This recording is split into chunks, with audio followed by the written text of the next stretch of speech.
Folks, welcome to an all-new episode of So Bad It's Good with Ryan Bailey. This is your pal Ryan, and this is your Friday episodes. That's right, we do 2 episodes on Friday now because there is too much Vanderpump for just one. We gotta split it up. Just for my mind alone, I've got to have them in separate places. Part 1, we're doing a little differently this week. We're going to start with the recap in Part 1. Part 2, I'm going to go into Tom Sandoval and his beef with Miraval Resort. Tom Sandoval and his non-beef with Billie Lee. We'll go into Scheana Shay on Watch What Happens Live. And I just thought, it was like, oh, I should ask you guys some questions you want to know. So I just put a thing on my Instagram.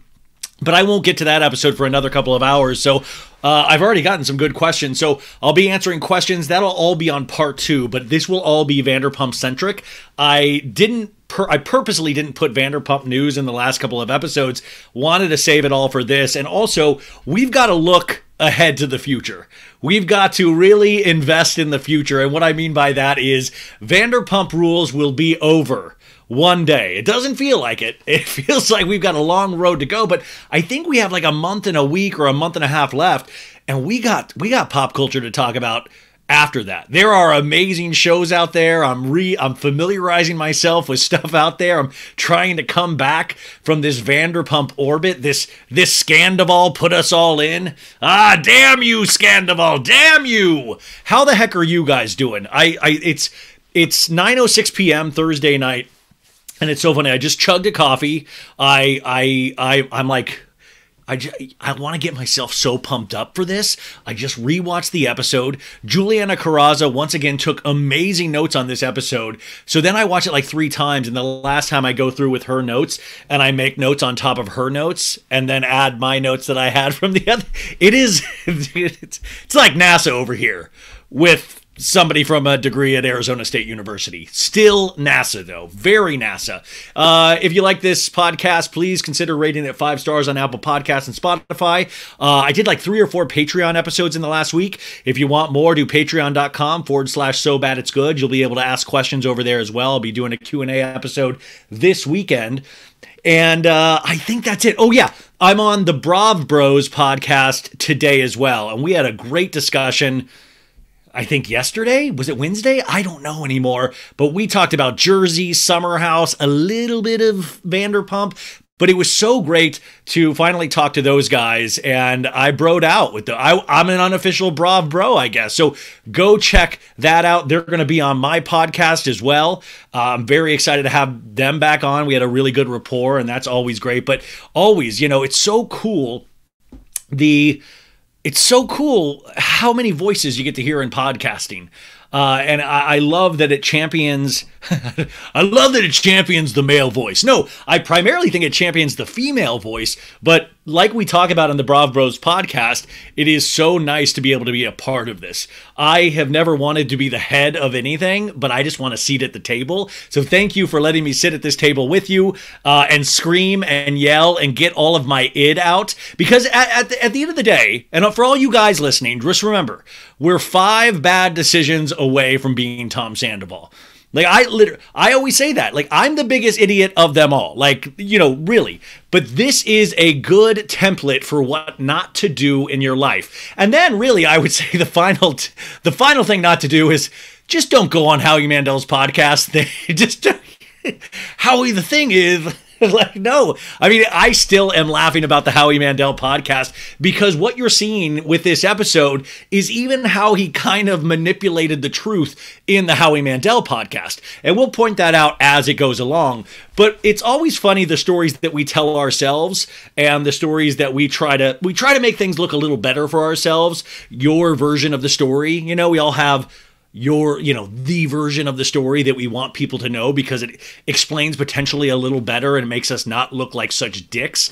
And it's weird though, because now we've got all of these episodes, where you're like, dude, it still makes you look like a dick and potentially even a bigger dick because it shows how much plotting and thought went into some of this, into the betrayal, into the cheating. This wasn't just we were splitting up and then I found Raquel after we were already broken up. Like, no. It seems like he had fallen in love with Raquel or whatever. It made me a new man. Like, he had that kind of energy, but he failed to break up the other relationship. And he waited a very long time to do that.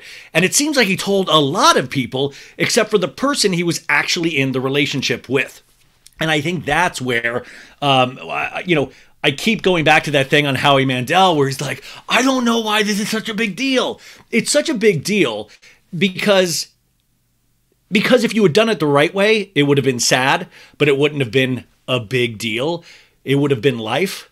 But what he chose to do, though, is blow it up so big, fail so spectacularly, trying to make himself the hero, trying to protect Raquel from this, not protecting Ariana from this, use mental health as a weapon. He did all of these things. I hope most of them were subconsciously and not completely conscious, but he did all of these things, and that's what makes this so spectacular. That's what makes this so gripping week after week. And I mean, I just don't know how he went on. The Howie Mandel interview, I just keep going back because I'm like, knowing what he knows these next couple of episodes are going to show, it just doesn't show the relationship was falling apart. It shows that they had bumps in their relationship, which a lot of relationships do. But even in the scene, which we're going to talk about tonight, Ariana is like kind of the perfect partner of like, well, Tom, I'm sure I annoy you a lot too in this relationship. And like, it's, you could tell he was like, damn, this isn't going the way I thought it would. I thought she was going to like leave me. When guys are so horrible, they try to be horrible on purpose in certain situations because they're trying to get the girl to do the dirty work and break up with them. That's what this reeks of.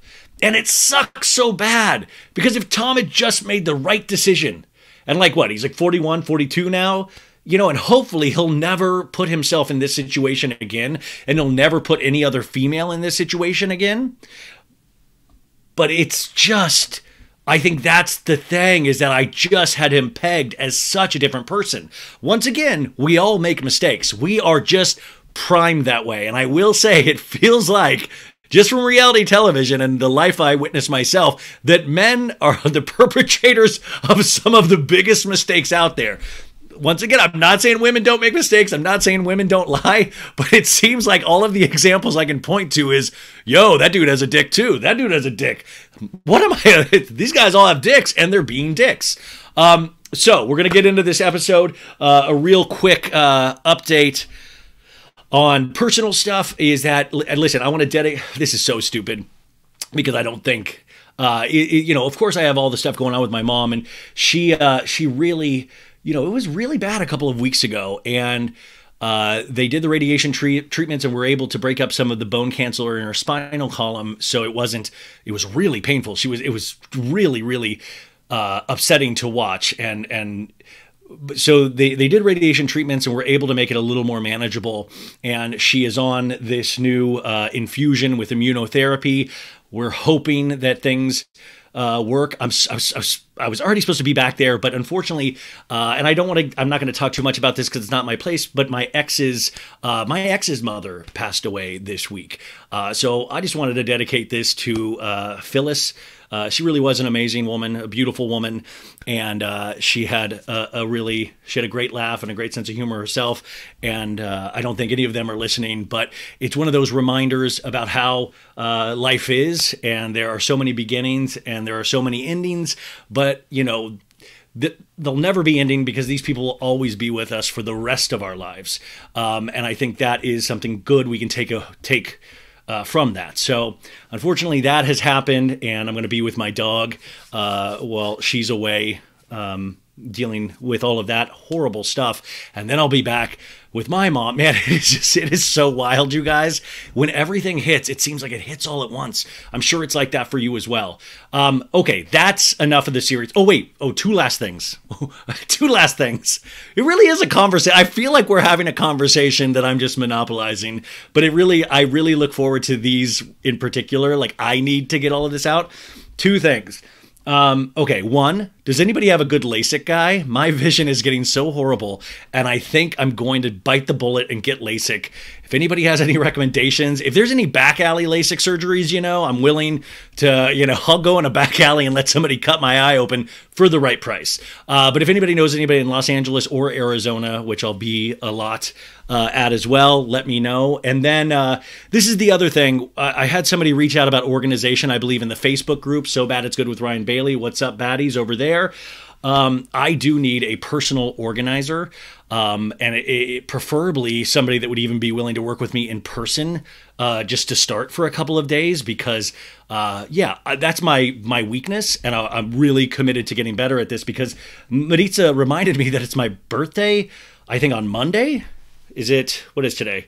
Today's the 20th, 21, 22. So it's Tuesday. Tuesday's my birthday. So I'm like, when I'm turning 22 on Tuesday, and I said, 22, I'm going to get organized. That's going to do it. So if anybody has any recommendations on that, just email me or email Sandra or Maritza and have them put you in touch with me, because it's something it's just like I wake up feeling bad every day just about how much stuff I'm letting slip, and it's just important that I don't do that this year. Okay, on to the fun stuff. Waka Waka Waka, Sandoval. Here we go. Now, also, I wanted to point out, Scheana Shay was on Watch What Happens Live with Michael Rappaport. Andy, if you're listening, I know you're not, but please, there are other straight men out there besides Michael Rappaport. Please, I get it. He's like a fun character, like Mickey Mouse for potty mouths and things like that. I like Michael Rappaport to a degree. I think his takes are trash mainly. I'll never forget him literally living inside the asshole of Lisa Rinna and Erica Jane. I like Michael Rappaport. Yeah, I'm Erica Jane. I'm performing in Vegas. But they were on, and Michael Rappaport was comparing this season to a Kurosawa film. And that was I was like, oh, wow, look at him dropping Kurosawa, which, of course, is the legendary filmmaker Akira Kurosawa. And I think Michael Rappaport didn't fully understand that, because he was saying, oh, wow, now that you look back, you get to see all of these things happen, which we've all talked about. It's given this season, which was already a good season, a completely different lens in which to, watch it from. And that way you watch these episodes multiple times. But Kurosawa actually is known, this one film called The Seven Samurai, I believe, what is the film? But it's a film told by 3 different perspectives, and each is the same story, but you see it from 3 different characters' Rashomon? Anyway, 3 different characters' point of views. And so this isn't exactly like Kurosawa, but that's what it is. Like, Kurosawa would be if we saw this entire season through Sandoval's eyes, and then we went and saw it through Ariana's eyes, and then we went and saw it through Raquel's eyes. That would be truly incredible, because Sandoval, especially in this episode, did you notice how hard he's working? Like, he's getting upset. He's like, we gotta open this bar! We gotta do it! Like, he's like losing his mind. And at this point, they had already started hooking up. That's not even a guess. They already had started hooking up. And so you see this dude in real time losing it. Like, he was over at Lisa's Villa Rosa, and there was like just sweat pouring down. And at first, if I had known about the cheating, I was like, dude, he's a sweater just like me. I love that dude even harder now. But now you read into it of like, this dude doesn't know what the F he's doing with his life. He is in free fall. And that's usually when you go to a therapist. But Tom said he went to a therapist to have them break up with Ariana for him. I think, once again, I'll just say it right off the bat, I'm so into mental health and helping yourself. I hope that Tom is really doing the work away from Raquel, not for Raquel. There is something potentially broken in the way he handles women in his life. I would say certain behaviors myself I have dealt with, not to that extreme, but there are certain things that keep popping up again. Like, we all have those things in life, like certain situations. I know I could tell you immediately what mine are, but he does have this issue. And he did it with Doute into Ariana, and now Raquel, like Ariana into Raquel. And it might be worth, just for long-term happiness, to really sit with himself for a long period of time before he jumps into the relationship that makes him feel like a new man. I would hope that Tom will be able to make himself feel like a new man. Maybe it's the band that will make him feel like a new man, but who knows? It's just so frustrating. Also, remember, These are characterizations. They are meant to be silly and extreme. Now, I did the Tom Sandoval lisp on the Howie Mandel. It was a lot because there was so much Tom Sandoval, and even I was getting annoyed with the lisp. Thankfully, there's only going to be Tom in just a handful of scenes. The lisp, once again, and by the way, you can really start hearing the lisp when he gets angry. I'm not just completely making up the lisp. When he gets angry, you can really hear the breathing up against the teeth. So it'll be lighter on that. And Raquel, remember, I do not think she is mentally challenged. I think she's actually pretty smart. She just has her values in a completely different, wrong place. And there really is an evil side of Raquel. We'll talk about it. But remember, for Raquel, I do a shaky voice because that's an extreme thing of what she does. That was why I always had Raquel pegged in a different way, because I thought she was so nervous and so insecure that her voice was matching her insecurities, when in reality she just might not have good vocal cords, and she also seems to rehearse every talking. I mentioned this last week, but she rehearses talking heads like it's like a movie role. Like, have you noticed from beginning to now, her talking heads have gotten so, this is how I'm going to say things, or her scene with Lala. It feels like she's hitting bullet points instead of actually having a conversation. And once again, we're going to talk about how if none of this had come out, somebody actually disagreed with me on this. I disagree with them, but I got to find that DM to read to you guys. But I think we would be rooting for Raquel. We might not like her, but we would at least root for her of like, this is a very confused girl finding her way after she was with a very extreme personality, DJ James Kennedy. Guys night! I'm doing guys night! I don't like fat fucks!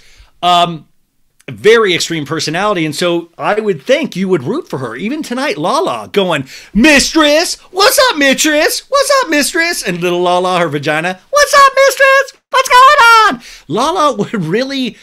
Lala just, you want somebody like Lala in your corner, right? She's a verbal assassin. But a lot of the other things around Lala are kind of read as tacky sometimes, just to me. I'm just one viewer, but it sometimes doesn't hit the way that I think she wants it to hit. And then she'll actually admit that she is sometimes all bark and no bite. And she'll even say in that last scene with Raquel, listen, I forgive easily and things like that. And to me, I think that's the real Lala. I just think it's covered up in all of this bravada that doesn't necessarily really do her any favors. Now, I don't want her to walk around like some puddle, like an open heart wound like I am. But at the same time, I just don't think it does her the services that she thinks it does for her, I believe. I think a lot of people have a different opinion than I do, and that's okay. We can all have opinions. That's amazing. But I would love to, next season, I would love to watch that softer side of Lala, that side of really, it doesn't even have to be with Randall, but I really would be curious about Lala in an actual relationship with somebody who is a good guy or girl, a good person. I would love to see those more intimate sides of Lala, of her really opening up, which I think will even be doubly hard now because Randy, let's just call him Randy. Randy fucked up so bad and he turned out to be such a weirdo that once again, I just think, how does that not mentally affect you with anybody else you have for the rest of your life? And by the way, please do not ever bring up the Don again. The Don was, of course, the guy she hooked up with in Havasu that made her wet the bed. Like, the Don did it all night long. We didn't get our security deposit on the Airbnb back. Yeah, Lala, we did it. Okay, this episode. Sorry. Guys, if you're listening for the first time, welcome. Do not be scared. I know you're scared right now. We're going to get past that, I swear. Vanderpump Rules, Season 10, Episode 11. This is called Mistress in Distress. Now, if we're detectives, what do we take from this? Mistress in distress. Now, this now takes on some double meanings, right? Who's the mistress? We called Lala the mistress at the pool party a couple of weeks ago, but now Raquel is the mistress because we think of Oliver, because we find out in this episode that Oliver is also a dirty, dirty dog, dick dog. So she is a mistress now, and Lala's like, haha, mistress. But we could also now think that Raquel is a double mistress because she's also hooking up with Tom Sandoval. That's why some of this shit is mind-blowing. And it proved my point further that these dudes, Sandoval and Rocky Raquel, and I will include Schwartz in this in a little bit, they fully are manipulating what they want the audience to feel, what they want the cameras to see. You know, Tom was blaming it on Ariana of like, she doesn't want us to see the real issues we have, so I called production. No, I feel like Tom called production without Ariana's knowledge because he was like, listen, the therapist isn't breaking up with her quick enough. Can we get the show to help? So everybody is also telling me, oh my God, what did the show know? What did the show know? It's seeming more and more obvious that the show knew something. Yes, the show did know something. Allie went to them and said, I saw them being weird. But remember, they've had 10 seasons of this cast being weird. They're always going to kind of ask a lot of people, but you'll see in these upcoming episodes, it gets pushed further. Scheana brings it up. Everybody brings it up when they're down in Hermosa Beach, which I think is next week. It gets brought up, but Tom is saying that it's not an issue. Also, you'll see that scene, which we saw in the mid-season trailer, where he's like, dude, we've only had sex 3 times, Ariana. And Ariana's like, I don't want to have sex with somebody that I don't trust. I believe that was the dialogue. Once again, Sandoval is trying to split up with her, but I just feel at this point it's not... Here's the deal. I don't really think Sandoval had thoughts of breaking up with Ariana until he started really liking Raquel. Because I think at that point, Sandoval probably had cheated a couple of times, said, you know what, I can do this. And Howie Mandel said, I can whack off with a magazine in the bathroom. But I think it was even more than that. I think he probably had a couple one-night stands and goes, okay, I can do this. I can still have the relationship with Ariana, and that's what it is. I think the Rocky Rachella relationship got him to think a little bit differently. What if I could just have it all with this girl that's actually making me feel like a man again? And so instead of being a man and splitting up with her, he goes through all of these things. And even now, for the first time, trying to air it out on the show. Trying to say, listen, we don't have sex. He does it this episode where he's like, you're always making fun of me. You always don't listen to me. So he's airing out these things. But at this point, it's all disingenuous and you can't put as much stock as you would normally put into it because you know he's already getting his dick wet with Rocky Raquel. You know what I'm saying? So where that would have been completely understandable, it's now, in my opinion, used as a device for us to feel sympathy for him. Unfortunately, he got caught, so we don't feel nearly as much sympathy for him. I'm not saying that we shouldn't feel bad in certain ways if he's not getting his needs met, even though I think that's a them situation. But it's once you start cheating, you throw it into such a different ballpark that it completely sweeps out your point from underneath your legs. So the cable company gives us this description. Back in Los Angeles, Lala celebrates her birthday with an epic party. Woo! Rachel sets her... What if the cable company starts calling her Rachel too? But they don't. They still say Raquel. Raquel sets her sights on Oliver after being rejected by Schwartz. Yeah, Raquel sets her sights on Oliver after being rejected by Schwartz and also banging it out with Sandoval on the weekly basis. Tom and Ariana discuss their plans to make embryos together. What a cold sentence that is. Tom and we will go to the lab and we will make these embryos together. The Vanderpump way. Oh, behave! I remember when me and Kin made embryos. It was at Villa Rosa. He wanted to stick it in, and I said, no, Kin, we must go to a scientist. I don't want your Willy anywhere near me. Oh, okay, Lisa, okay. And then it says, Allie and James witness a suspicious interaction. Ooh. Now, I think Allie was the one that actually more witnessed it than James, because James would be like, what the fuck is this? What, Sandoval? No, that fat fuck! Are you kidding me? Previously on Vanderpump Rules, we see all the girls flying to Vegas a couple episodes ago, and they're like, Vegas, baby! It's so dark because they show a picture of Ariana and Rocky Raquel next to each other on the plane. And remember, Ariana had to go back because her dog passed away, and then Rocky Raquel had to go back to hang out at Guys Night, and Guys Night is supposedly where they first consummated their relationship afterwards. Then we cut to Oliver at Vanderpump Paris, where he's like, hi, I'm Oliver. I'll be taking care of you ladies tonight. And Raquel's like, he's hot. And Lala's like, I think he's married with kids, yo. Ha ha. And Lisa's like, no, I think he's separated. Lisa, by the way, could give a rip if this guy's married, separated, whatever. He's hot. Girls like him. And I think there is this thing in here, and I think we got like a soft launch with that episode and this episode. I think in some world, they're putting out fishing lines of like, hey, if people respond well to Oliver, maybe we'll put him on a Vanderpump Paris spinoff. Maybe we'll use him in Vanderpump Rules next season, right? Didn't you get that suspicion as well? Now, unfortunately, Oliver came in on the wrong season, because if Tom Sandoval had not happened, we would have been like, oh, Oliver cheated. We don't know all the details. That sucks, but okay. But now we're all so hyped and mad about Sandoval that we're like, another fucking cheater? Get this Oliver dude out of here. By the way, that's how I picture the audience of Vanderpump Rules, how they sound. Oh, get that fucking Oliver out of here. Get him out.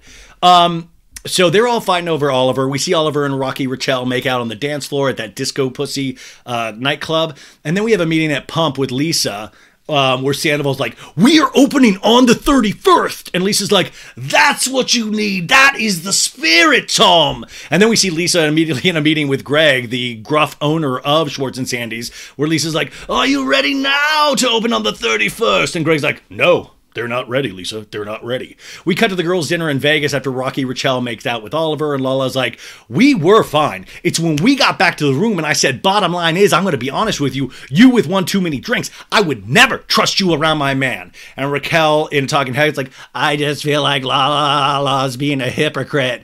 You slept with a married man. And Lala's like, disengage, bitch. I wonder if she thought disengage, bitch would go over like a really good line. Like, she got sent it to Daryl, thank God, so we don't need to feel bad that this isn't on a t-shirt, but I believe there probably were plans, if not already out there as a t-shirt for Lala. Then we cut to Cancun, because remember, we just got off a 2-episode arc of Scheana's wedding to Brock, and we have Katie to Schwartz. Katie's like, you've humiliated me for the last time. And I was like, well, it has been 1,000 times. So I guess at the thousandth time, we can stop. And then we see Raquel and Schwartz kiss at Scheana's white party. That kiss, didn't it kind of just seem like just, what is that? What the feeling? Like a tub of lard? Like, it just kind of gave me this like lard feeling where I was like sweating watching it, not in an erotic way, just in an uncomfortable way. It just made me uncomfortable. It looked uncomfortable. We already knew that Schwartz, it didn't do anything for me. Not that I'm supposed to be titillated by any of this stuff. And then, so Raquel and Schwartz made out. Raquel in a Talking Head goes, my attraction to Schwartz definitely outweighs my desire to be friends with Katie. That's it right there. That's it, period. Raquel was never going to be buddy-buddy with Katie because she actually does like the guys more. She is one of those guys' girls, and I think that's why girls potentially don't trust her. I learn more about that as I do this podcast because women share with me how they feel about these scenarios, and I've tried to understand what's a guy's girl and what's a girl's girl and why people don't trust certain girls. Raquel now is really shining a light on why it is dangerous to let your dude hang out with a girl that has more comfortable with guys. I'm not saying that for all women at all. I'm not saying that, but it does seem in this, you can't argue that Raquel, I don't know if she's just a one-man wrecking crew or she's completely insecure or a mixture of it all. It's just a really bad mixture. And she did not give a shit about Katie. She did not think about long term. She thought about short term. And she is, I mean, let's say it, like she's both of those guys, Schwartz and Sandoval, she's their bitch. She really is. I think she has more control than anybody gives her credit for, but at the same time, her loyalty is to them completely. And because we've seen how nice Ariana has been to her, and there's no loyalty there, period. Then we see Katie and Kristina at the resort bar. Once again, I put up a really nice tweet or Instagram about Katie, just saying, listen, you might not have liked Katie in the past, but you cannot argue that she is not right in this situation. Sorry, it is not TV ready for some people. She might not pop on screen like Schwartz does sometimes with the, shucks, it's like that. I always try to explain that in this, that certain people, they come off either needy and we don't like them. They come off needy and we do like them and we want to protect them. And a lot of females feel like that about Schwartz because he exudes that take care of me energy. Katie's never done that. And Katie's always kind of just been gruff with Schwartz. Now we see a little bit more of why she was gruff with Schwartz. What that would actually bring out in a female. And I do believe Schwartz will have this issue with many females through his lifetime when he gets into serious relationships. But also she was there at the hotel. Everybody, that's like their big easy thing. Like, why did she go? That's so miserable. Once again, she went because there's a show called Vanderpump Rules. There's a show called Vanderpump Rules. That's why she went. And thank God she did, because it added even that to the show where it was like, it was good. You get conflicted because we actually saw her realize the worst thing had happened, the thing that she had asked not to happen, for Schwartz and Raquel to not make out. And she said it all season. She tried to say it nice. She said they were working on their friendship, her and Schwartz. And Raquel, even aside, who she told very nicely to her face when she didn't have to, Schwartz just couldn't even do that simple thing. Like, remember, she points out that Schwartz has done this multiple times when they were married. He was able to just go to resorts drunk and just make out with strangers. Why not continue to go down that path if you've already had success with it, Tom? Why do this thing? If you really were interested in having a relationship with Katie afterwards, and that's what I have to say to all you guys, if he really was as interested as he says he is in his talking heads, you can just do the one thing. Now, we might not think that, well, oh, how dare her not want him to make out with somebody that's on TV with him? What a shrew, what a horrible lady. But you're like, no, it kind of makes sense, but he can't even do that one thing. So that's where we're at with that. You know, you can say that you love somebody and you care for somebody all you want till you're blue in the face. You can mope and pout and all of this shit. I've done it a million times. But at the end of the day, it's how you react to that. It is your actions and your behavior, and not just what you wish and what I hope. And in the best world, we would just be friends for the rest of our lives. That's not the way life works. You know, what is it? He's in his 40s too, right? Like, at a certain point, I want them to be better. So Katie goes, I've been waiting to bring anyone around because I've been worried about Schwartz's feelings. She's talking about other dudes. And he just did this? Well, I don't care anymore. And Kristina's like, I know. And we get the song this week. They took it out last week, but like, you know, these are the best days of our lives. Just raise your glasses high. This one's for you tonight. Dude, do you think we need to get the lady that sings this, Dina Deadly? She should be going on a full tour. I mean, talk about the Canyon Club. That's who I want to see at the Canyon Club, is Dina Deadly. Are you kidding me? Like, that girl. And by the way, Dina Deadly also did the Summer House theme song. You guys remember that? I mean, that was a great, by the way, if you're watching on YouTube, I have some pictures I will be putting up through the episode to help give you a visual representation of what you just saw. But Dina Deadly, iconic, made so many bops for Bravo. And now I'm kind of like, I want to see her live. I want to fully support the Dina Deadly experience. So Dina, if you're listening, please come on this show just to warm up, and I can beg you. By the way, you should fill in for Frank Ocean at Coachella. So we bring in the wedding festivities are over for Scheana and Brock. Bye, my wedding's over, I'm Brock. They're at their apartment in Marina Del Rey. The song, by the way, the music has really stepped it up this season. This song, if you listen to the lyrics, it's like, the lights are on you. All the lights are on you. And Brock's like, I just want to write 118 cards to everybody to say thank you. Will you write this? And Scheana's like, yeah, I'll write them. And I'll just sign them. I have to write a good signature. And Scheana's like, that doesn't say Brock Davies. Like, it's not legible. Yeah, yes it is. This says Big B, R-O-C-K, D, B-D. And Scheana's like, okay, do you, boo. We shift over to James and Allie's apartment at Miracle Mile. They're unpacking suitcases. And James is like, my back hurts still from the plane. I'm so exhausted. And Allie's like, the plane was rough. Hey, have you talked to Schwartz? And James is like, it's a bit weird. I can definitely pitch to them to like continually like date and stuff. So it's like, by the way, do you get the sense that TJ James Kennedy, as much as he hates it, really loves, like, he's like, I bet he's undressing her and releasing the clasp on her A-cup bra, yes, and he's rubbing her belly, I can see it, and Schwartz rubbing his big fat belly up against hers, I can completely picture it. He really gets off on completely making himself miserable, fantasizing or nightmare scenarios about his ex, and he always does it in front of Allie. he's like, what are you thinking about, babe? Oh, I'm thinking about my ex-fiance. I'd like to tell you all about it. And she's just sits there, and she's smart. She's smart. Like, she gets it. I can't wait to hear whatever podcast she does. I have so many questions for her. But Allie's like, you really think they're going to date? And James like, well, he says no, but... And Allie's like, I don't think so. He likes to say that, Allie. And Allie's like, I love Schwartz. He's just literally 40 years old and wears PJs out. It better not be Teresa Giudici's dad. It better not be No-No's PJs like Louis wears. I wear your dad's PJs.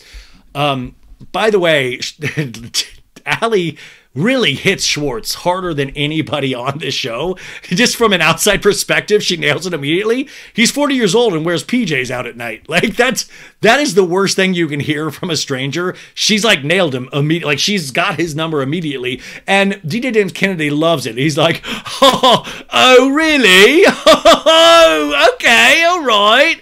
You know, you're like, oh, it's giving me a half chub, Allie. I love when you rip on Schwartz. We hop over to Charlie and Rocky, Raquel, Rachel in a park setting. And by the way, Charlie is somebody, I love her in this scene. I'm a big Charlie supporter. And I've DM'd with her a couple of times. And by the way, she just started doing like she's doing facials and stuff. Like, the girl has her hands on a lot of things. I like Charlie a lot too, because she's also a person that doesn't literally try to make the most money she can off of Sandoval. And like, you know, I really appreciate even in this scene what she says to Raquel. And this is how I know Charlie to be. From my experiences with her. And Charlie's like, this is just such an awkward space. Maybe you stand over there and back up a little bit. So they're taking like little shots and stuff for social media. And Raquel's like, okay. Charlie is directing Raquel to take pictures of her. Raquel poses. And Charlie's like, there you go. That one's cute. Are we going to use these for your new Hinge profile? And Raquel's like, maybe. You know, these photos are just going to Sandoval. I was like, do you like my ass crack in this photo? We pop on over to Schwartz's apartment in Valley Village. Schwartz cuts a cantaloupe. Let's just stop there. I didn't think he could do it. I'm like, this guy cuts a cantaloupe? I'm not so worried about him. And he's speaking to his dog Butters in a high voice. You want a cube?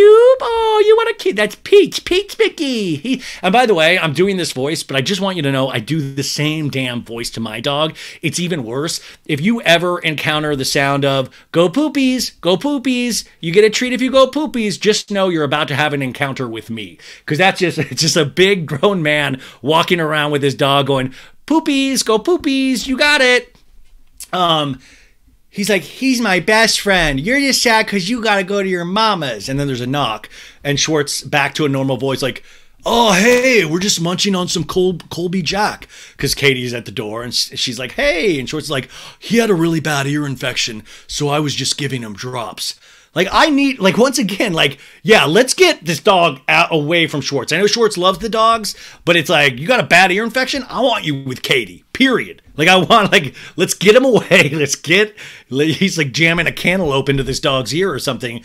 And Katie's like, okay, where's Gordo? And Schwartz is like, he's under the bed. Gordito! Gordy, come out. Mama's here. Gordy moseys out, and Katie's like, hello. Okay, can I just take these? Pointing to the leashes for the dogs. And Schwartz helps her gear up, and he's like, oh, goddamn, I'm so stressed out today. We literally just, we don't have a kitchen staff or anything now. I was like, how do you leave? And then you come back and you literally don't have a kitchen staff? I'm like, yeah, man, maybe things are good.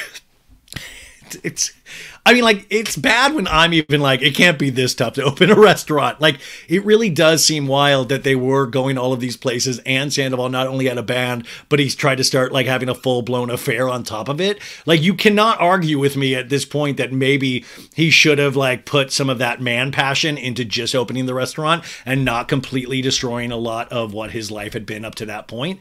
But tomato, right? And he's like bitching. He's like, oh, we're supposed to open this week. And Katie Katie goes, that sounds awful. All right, see ya. And it was beautiful the way she delivered it. And she just walked right out that door. And it's like, good. That's exactly what she should have done. That's what this relationship is. We take care of the dogs, we communicate when needed, and hopefully maybe a year or so down the line, when you come down from wherever the F you have been, Schwartz, we can start to communicate again. But Katie is one of the rare people on this show that seems to prioritize at this point her own mental health and her own feelings. And that's why I find it funny if anybody tries to argue with that. It's like, come on. You know, if Schwartz was always so miserable with Katie, you know, like, then he should have prioritized his mental health and got out of that relationship. Like, you know, there are things rewarded when you actually take hard steps. So, Katie in a talking head goes, it's very liberating to know that I don't have to deal with this anymore. This mess isn't my mess. And Schwartz, by the way, is all alone now. And he's like, it is awful. Ugh. And he immediately pulls up his phone, you guys. And this is, I'm showing a photo right now, and it's Schwartz, you know, just in his little shorts and white t-shirt, you know, texting. And then he finally calls Sandoval, who is doing a talking head at that very moment. And Sandoval is like, it's like to the producer. He's like, Schwartz is calling me. Can I, and producer's like, okay, you can talk to him for a minute. And Sandoval's like, what's up, dude? And Schwartz is like, hey, I'm just texting you right now. The fabric for the bar is there. I put it inside. Okay, I'm just calling you because, like, Katie just left right away. Usually when we exchange dogs, we just kick it for a little bit. We like smoke a blunt and drink a 40 for a little bit. You know, like we catch up with each other. And Sandoval's like, and now she just grabs them and is out? It's like, yeah, dude, 30 seconds, man. Swift. And I did nothing wrong. You always have to love when grown men lean on each other to say, like, tell me I did nothing wrong. Like, where it was like, I am not to blame in this. And of course, Sandoval is like weirdly hesitant. You know, he's like on the end of the phone. He's like, well, I don't really see what you did wrong. I mean, you're a single guy who got broken up with. Dude, we were all on vacation letting loose. Like, and Schwartz is like, yeah, living la vida loca, man.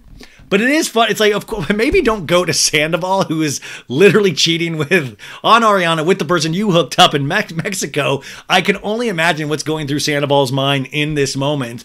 But it is funny that they're both encouraging each other to continue to make sloppy decisions. Schwartz in a talking head says, maybe I'm way off, but like by my approximation, Katie may be blowing this kiss more out of proportion than anything in the history of our relationship. Like it kind of feels like she feels like I cheated on her. Like she's more upset than when I actually did cheat on her. Is there ever a moment where Schwartz is like, yo, please don't use that? That I just heard myself and it sounds awful. He just doesn't get it, man. He doesn't get it. Like, I wonder if he ever watches the show back and go, oh, no. Oh, I see what it, okay. Like, because I was worse.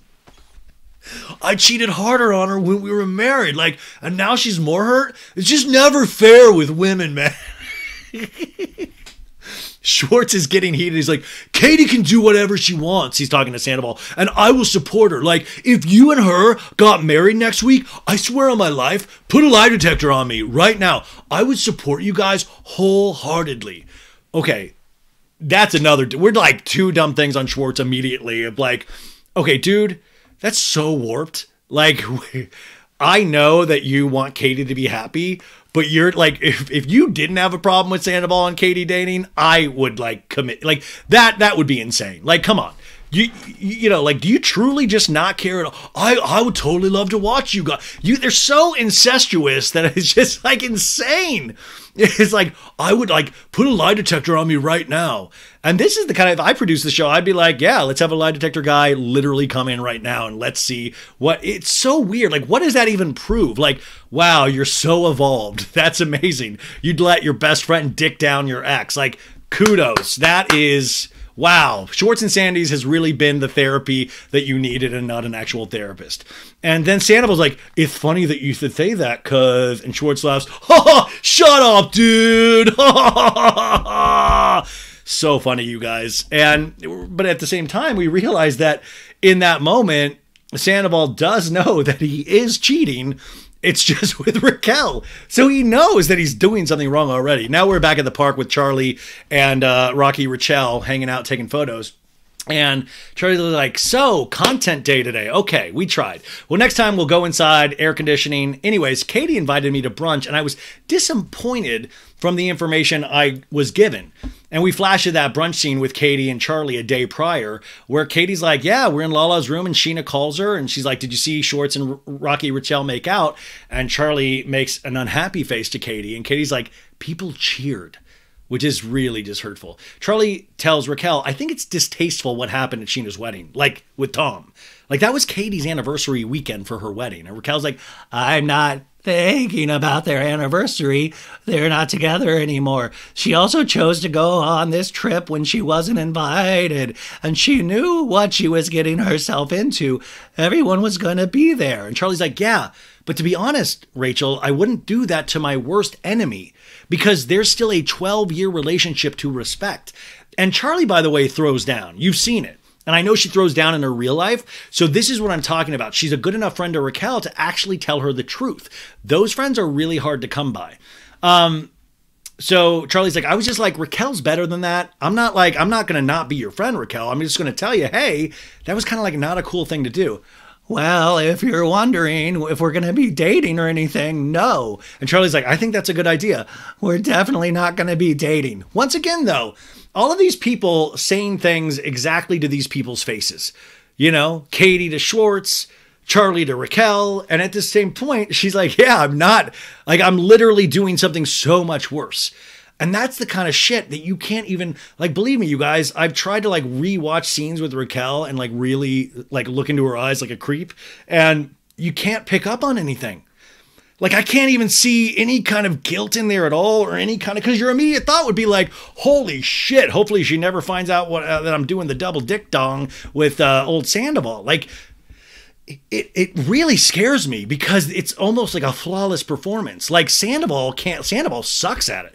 Sandoval, you know, he's lying like through, you can see the lies. The lies are like literally coming out in sweat. And Raquel, like you can't read this woman. It is scary as hell. In a talking head, Raquel's like, look, if Schwartz did show interest in me, I would definitely be down to date him. But I'm not trying to be Debbie Desperado over here. I don't even need to say anything. Just good job. Good job, Raquel. You did it, right?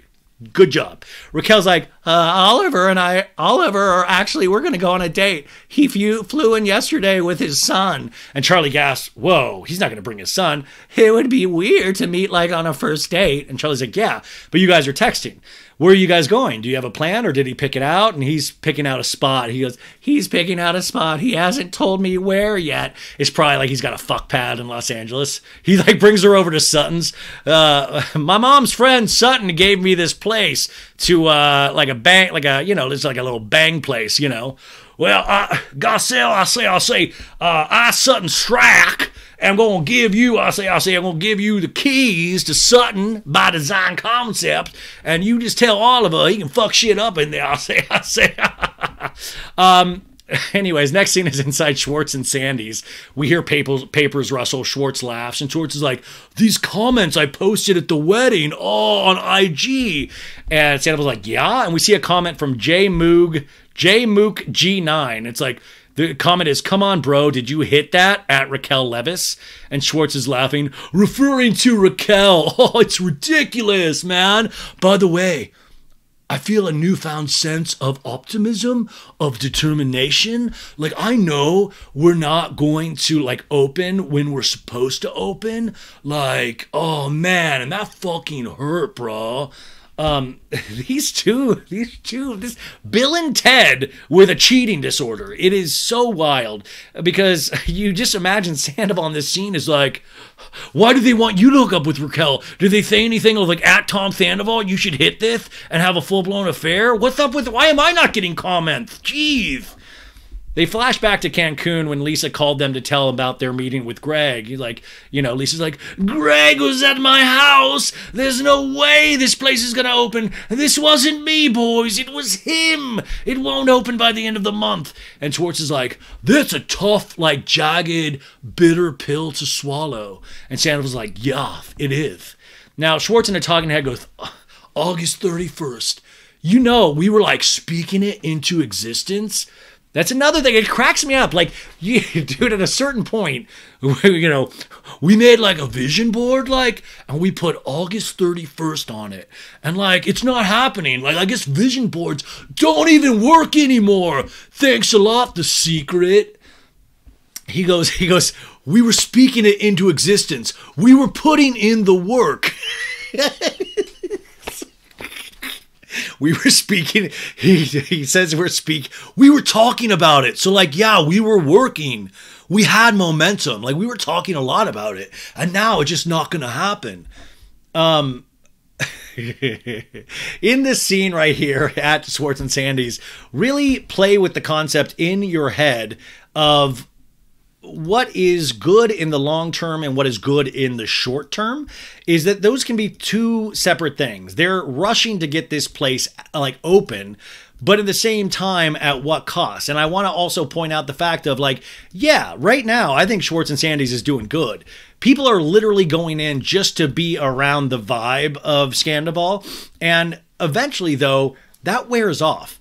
It really does wear off, and I think that's what they have to be aware of. And in this scene, it seems like, especially having gone through Tom Tom and Sir, they don't feel fully aware of anything, if I were to put it gently. Sandoval's like, what's up, Brett? And Brett, their general manager, which, by the way, I'm so sad. I found out he unfollowed me on Instagram, which I totally get, because I'm completely taking shots at one of his bosses every day. But Brett, that's another thing. Brett seems like a really nice guy when I met him. And Jamie Lynn, who was on the show, told me the night of boys' night, she was hanging out with Brett and Raquel. By the way, do you guys have time? I'm just going to do this super long. I hope you guys have time to listen. If not, save it for later. But I'm just going to, not that I'm speeding through this, but I'm just going to relax into this and enjoy myself. But Brett, really nice guy. But at the same time, what sucks is when you do this kind of cheating thing that Sandoval did, you do realize these other people did know. And I would be willing to bet dollars to donuts that Brett is one of those people that knew. So I don't, it's it's not Brett's fault. It's not Schwartz's fault. But that Sandoval, that man, has put all of these people, the open secret people, into a really bad position.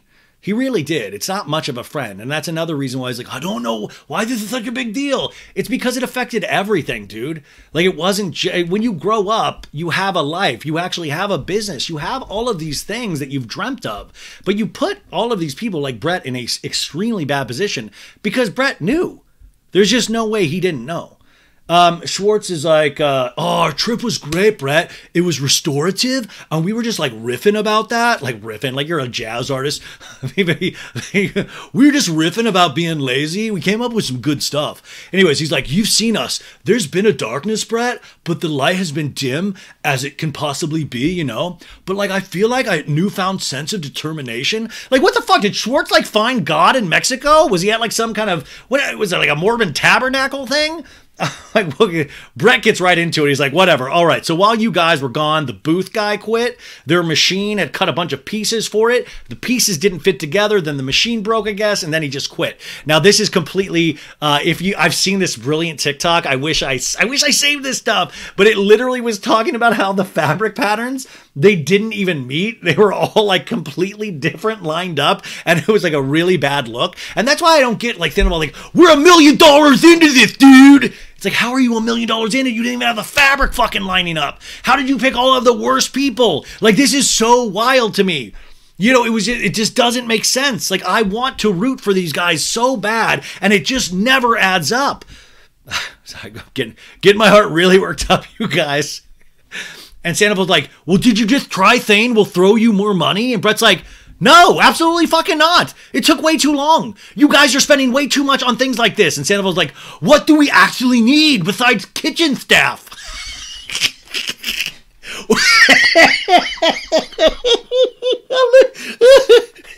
What do we need besides people that work?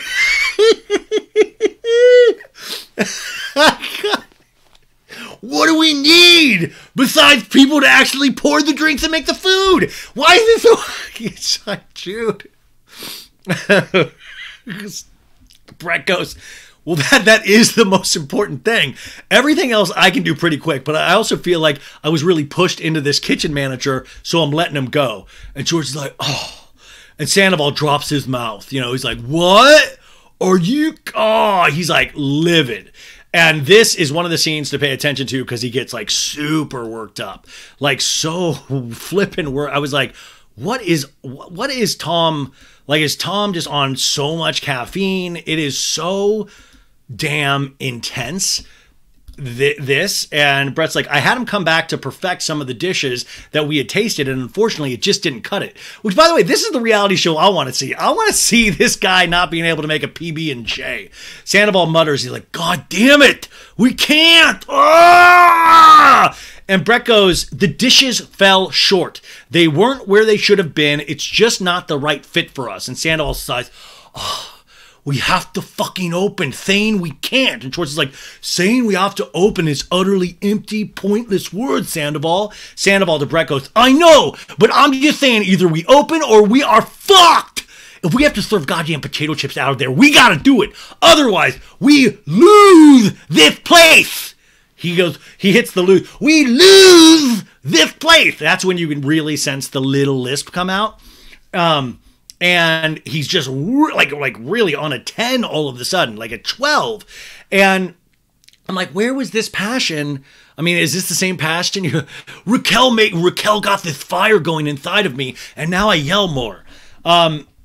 It's just one of those things. Sandoval and I talking here goes, we're $1 million in. I could lose my fucking house. My mom's retirement. Brett goes and gets another job. Greg turns the keys into the landlord. Like, oh, yes, man. You have really high stakes involved in all of this. And you blew it. You didn't blow it, but the thing that you didn't count on is that your own personal behavior was once again your downfall. You were the architect of your own downfall. Don't get it twisted. Don't. You were. And the sooner that Tom Sandoval can start taking responsibility, the sooner that I would imagine he can heal, and the sooner that everybody around him will go, okay, we can potentially let this dude back into our life again. But he hasn't. He is fighting it nonstop. He is not disappearing. He continually is posting. He wants to continue to be the celebrity or the B or C level celebrity that he was. He wants to still have that same, to be loved by everybody, and he doesn't realize he did a completely unlovable thing. Instead of once again accepting that, he's trying to just act like, well, it was a mistake, moving on. But this is where we see, like, even with this business, it doesn't seem like he put the care into it before they opened. And now he's going to lose his house for a completely different way. And that's what makes me so sad, because I think they're going to get totally taken, like, they're going to take a hit on that house big time. But when he was cheating on Ariana, did he not think, like, I could lose the house this way? Sandoval's like, you're worrying about whether we serve fresh fucking, toasted raviolis. It's irrelevant. And Brett's like, dude, I'm not worried about the raviolis. I'm worried about a guy who can't make anything. And Sandoval goes, I'm paying for it, motherfucker. Like, come on. And Brett's like, well, do it. It isn't my fucking fault. And they're really getting heated. And Sandoval's like, I'm not saying that, dude. We just have to open the fucking doors. And Brett's like, then serve them potato chips. Go ahead. I'm just saying, literally, we have to. And Brett's like, then you guys come in here and work with them and do it. This is the point they're like, well, we don't really need to open. Like, we come in and work. I mean, that sounds extreme. Why don't we just take a breath? They look at Brett in disbelief because they're like, oh shit, it's like getting serious. And Sandoval and I talking heads like, I love Brett, but at this point, perfectionism is death. As long as we're a B+, that's perfect. Performers that perform live, they're stoked if they're a B+. Nobody ever performs at an A+. Brother, you think Beyonce, you guys knew what I was going to say, you think Beyonce ever's like, you know what? I'm going to do a B performance tonight. That girl is giving her all. I cannot believe, I've talked to this dude about how much he loves performing. I cannot believe this came out of his mouth. I honestly did. I was shocked. Like, there's like, I mean, obviously, you know, I don't want to make fun of Tom Sandoval and the Most Extras. Like I say, I think that band is really good. But, you know, Sandoval, I think, is finding his footing as a performer still. And, you know, I just thought this was like, but also it's like, yeah, man, like, well, go to Schwartz and Sandy's. You're going to get B+. And by the way, I've been there. I would give it a B+. I would definitely not give it an A. But this is what, like, you had all of this time and you're not going for an A+. Like, even in your, even in your ego, like, I couldn't even believe, it's like you just care more about your personal shit than you do actually this. I don't get it. Schwartz is like, listen, guys, we're frustrated. I've almost thrown myself off a bridge over this project. We're going to get this fucker open. We're closer than we think. I know there's still a lot of things to do. We're opening this place. Brett, would you like to date Raquel as well?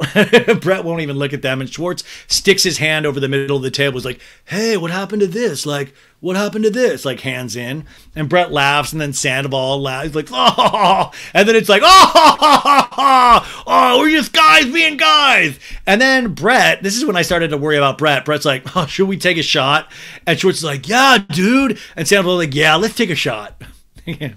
What could possibly help? Like, we need to open this place. We're going to get into a big fight about it. You know what? First, let's have some booze. Let's see where the booze gets us, and we'll go from there. We open the next scene. We're at Ariana and Sandoval's house in Valley Village, the place where it all goes down. Now, this is a scene you see on this picture right here. We got Ariana looking beautiful in white. We got Tom with his Fruit Loop necklace and his STL shirt, his tank top that stands for St. Louis. This is a scene with Katie motherfucking Maloney about the sandwich shop. And Sandoval really thinks he does something in this scene, but it's more telling now in retrospect. Ariana's in the kitchen and she's like making sandwiches. Sandoval over enthusiastically, which by the way, I'm just like, what is like, is this ADHD meds? Like, he's just like, making sandwiches. And Ariana's like, yeah, me and Katie are going to make some sandwiches. And Sandoval's like, have you guys thought about maybe like opening a sandwich shop? And Ariana's like, da. And by the way, this is where Sandoval's like, why doesn't she find me funny?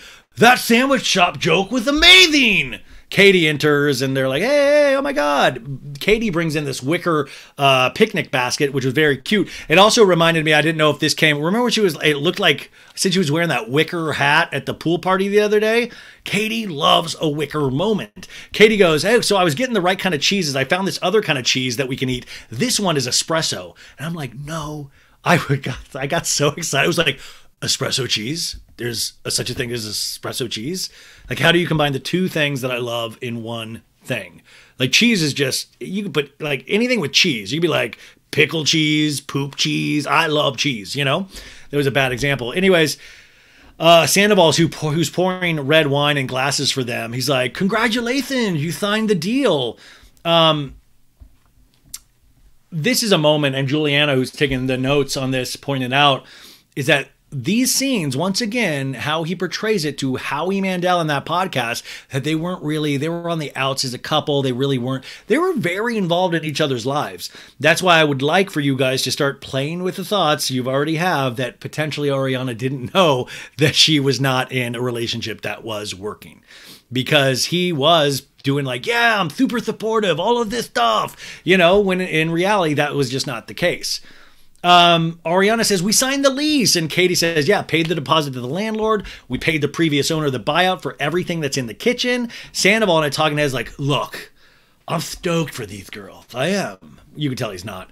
I'm definitely jealous of how low their rent is. And it's like small, contained, easy. You know, they don't have any partners. And I'm excited. I'm jealous in a good way. I'm envious. Which all just, I fucking hate them. I really hate this all, you know. By the way, they should steal Brett as their GM. But it is interesting how for them it seems like a B, C, D thing to opening their place. And I think it feels like with Schwartz and Sandoval, they started with the name and just dreaming on mushrooms of what it could be. And instead of just simply, we want a place to serve drinks and you know, start potentially small. And now I'm kind of seeing the mistakes that these guys are making through how Ariana and Katie are handling this. So Katie says, oh, yeah, I saw Tom for about 4.5 seconds. Remember, Schwartz already knows this. And Ariana goes, how was that? And Katie's like, I mean, I walked in, got the dogs. I just said, oh, you know, sorry you're stressed, gotta go. And Sandoval's like, are you guys not friends anymore because of him and Raquel making out? He treats it like just, I mean, I hate this. We're going to use the light gas word, the gaslight. I hate gaslight. It's like, it's already with the tone of like, are you going to be a fucking idiot again? Like, what?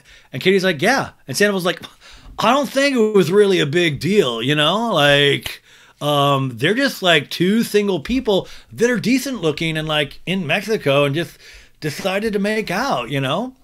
And Katie goes, we've had 900 conversations about it, and he's told me 100 times, I'm not interested in her. Nothing's ever going to happen. And Sandoval's like, oh, he's like so mad. He's like, well, people change their mind, you know? It's like, and he's doing all of this, like, also knowing that Katie is saying, I don't want to be friends with Schwartz anymore, knowing that he's with Raquel secretly, and like, look at Katie. She doesn't want to be friends with Schwartz, so just know that girl that you've had 9 years with is not going to want to be friends with you. No, like, see this. And in Tom's head, he's like, why? Like, I have love for Ariana. Why didn't she want to be my friend still? Like, it just seemed like he just doesn't understand it. It's like, if you're two attractive people, like, by the government's design, like, you're required by law to, like, hook up, you know? I don't make the rules. It's what it is. So Katie's like, well, it's too close to home. It's the aftermath. And Sandoval's like, I mean, what aftermath are you going to have to deal with? Kind of a low blow. They kind of saying like, you're already divorced. Like, and Ariana's like, well, Tom, they're not friends anymore. So there's an aftermath. And now it's going to make it really difficult for her and Raquel to be friends. And Katie goes, she's a whore. And Ariana goes, she's not a whore. That's how good of a friend Ariana is to Raquel. Standing up for Katie, who she's also friends with. But like, Katie's like, she's a whore. And Ariana's like, she's not a whore. And Katie's like, she's a whore. And Ariana's like, no, she's not. She did not get paid by anyone to do anything. And Katie's like, well, then she should because she's acting like one. Tom going, she wasn't a whore with me last night. She was very loving. Oh, wait, what does whore mean again? Katie goes, I mean, Tom also has a habit of sticking his tongue where it doesn't belong. He's done that like 4 times during our marriage, which, by the way, Katie, I hate to say this, I have a feeling he did it way more than 4. Maybe 4 that you know. So, like, this shouldn't be that shocking or surprising to me, I guess. And Sandoval goes, yeah, it shouldn't. If you're not with somebody and they do something stupid, like, I love that this is just like, yeah, you know Schwartz is an idiot. It's on you. It's always on the woman. It's on you. Yes, he's good looking. He's required to do this. And Ariana's like, dude, they made a deal. They made a deal. And Katie's like, it feels like disrespect because I truly don't think he'd like it if I started hopping on all his friends' peens.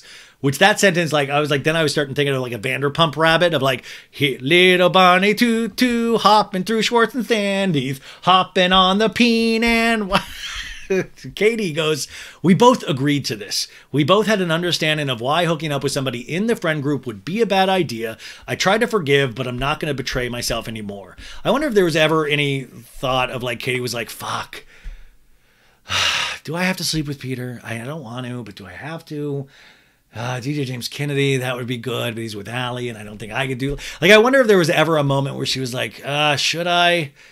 is there like a chef or something? Like I've got a, like maybe Ken. Like I wonder if there was ever kind of a thought of, but I think Katie actually, you know, you find out later, did it the right way. She kind of did things in private with her dating. Didn't want to parade it around because it is possible to do things privately and in secret. Katie says, I've been really respectful in my dealings. And Sandy's like, well, I think you have for the most part, you know? And Katie's like, the most part? And Sam was like, so he's not allowed to have any other girlfriends? Like Joe came to stay with him for like 3 weeks or whatever. They flash back a month earlier when Schwartz came out over to Schwartz's apartment. When Scheana came over to Schwartz's apartment, and Schwartz is like, my friend Joe's staying with me. And we find out that it's a girl and we see her leave. But once again, Sandoval, even in this moment, knows that he's kind of fudging the truth because him and Joe were hooking up. They were dating. I think Schwartz potentially did that one of thing. Like, I think Joe would define it as dating, and I think Schwartz would define it as, oh, I really like you, man. I love kissing you and being with you and like sleeping next to you. But are we dating? Like, that's such a weird word. It comes from the Greek etymology of Doute. No, you know, it just seems like, once again, he probably, I don't think this Joe seems to be that great. And I think she's another person that knew about Raquel and Tom. They actually did a couple's trip to the ski resort. Sandoval's like, yeah, like, she like called me up crying. Like, Katie's calling me, leaving me messages. Isn't that like crossing the line? Like, he wants to have a female roommate and you call her? And Katie's like, I think it was like the not mentioning it was kind of weird. And Ariana's like, well, that's what I kind of thought was weird, was that they didn't tell anybody and they were being really oddly secretive about it. Katie in a talking head says, Joe was literally Kristen Doute's crazy friend. And if you're Kristen Doute's crazy friend, that says a lot about you. Which is a really hysterical line, and also leads me to believe that, are Doute and Katie still not okay? I'm trying to, like, I don't think they're okay ever since the Joe stuff, but I'm not sure where they're at now. Maybe Sandoval brought them back together as well. But I think with this line of, like, when you're Kristen Doute's crazy friend, you gotta worry. Do I think Katie probably shouldn't have left messages for her? Yeah, but Katie seems to be that person that will call you out and will tell you if she's pissed off. It's not how I would react, but that's how she reacts. And this girl does seem like she potentially was pretty shitty to Katie. And you don't, you know, she talks about this in a second. She was like, yeah, like the last text that Joe sent me after Tom and I announced our divorce was that she would always love and respect me. And the fact that she moved in with my ex 2 seconds later, she is like that kind of bitch. And this is what I'm talking about. There's a specific type of woman that I'm discovering through other women. Doesn't mean they're going to be like that their whole lives, but they prioritize male relationships and will like just set fire to any female loyalty there is out there. Everybody says women should support women, but you know, it's a fun thing that Ramona Singer said in Real Housewives of New York, but when it push comes to shove, I don't see a lot of it, or as much as I would think I would see. It sometimes comes off pretty funny because I see a lot of women just shitting all over other women. Women always take the brunt of all the men's actions as well. And Sandoval's like, I just think there needs to be some kind of separation, like healthy separation. And Katie's like, you're acting like I'm the one trying to delegate this. Delegate this. We decided this together. He fucked up. You know, like she's saying like, dude, this wasn't just me. I didn't beg Schwartz to do this. Schwartz could have said, I do want to hook up with the entirety of the friend group. He didn't have to agree. And this is, I think, where Schwartz gets himself in trouble again and again and again, because he just says what he thinks the other person wants to hear. It's that path of least resistance that he seems to deal with. And the reality of that is it just ends up hurting that person more. Both of these guys seem to run from, they always seem like they're trying to help out the ladies, but in reality, they're making it way worse. But I think at the end of the day, like I've said many times, I think they're just kind of cowardly, because in the end, they're just scared to speak the truth and deal with it in the moment when it's happening. So Ariana's like, yeah, Schwartz is the one who wanted to be friends. And Sandoval's like, no, like I'm saying, like the friend group thing. Like, you know, everybody treats Schwartz like he can't make decisions for himself. Like he's handicapped in some sort of way. He always needs, like, you know, a parental signature to do something. Like they really treat him like he's Lenny from Of Mice and Men. Of like, oh, Tom, can I go pet the pretty rabbit? Yeah, of course. Just go on all the way out there. Just keep walking. Oh, Sandoval, it's beautiful out here, man. Ariana's like, well, okay, she's allowed to have a decision that she makes for herself. And Katie goes, I just said I made a request. If he wants to go around fucking all his friends, then you don't get my friendship. And for anyone who can't understand that, may God have mercy on your soul. Pray that no one ever does that to you. Ariana, by the way, should be praying at this moment because it literally does happen to her. I do love Katie's ability to make anything like the Arnold, like a Arnold Schwarzenegger action movie of like, I'll be back. Like she always ends a scene of like, I'm going to set fire to you and burn. You know, it's like Liam Neeson and Taken. Like, when I find out who's taken my daughter, I'm going to come out there. I'm a man of very specific skills.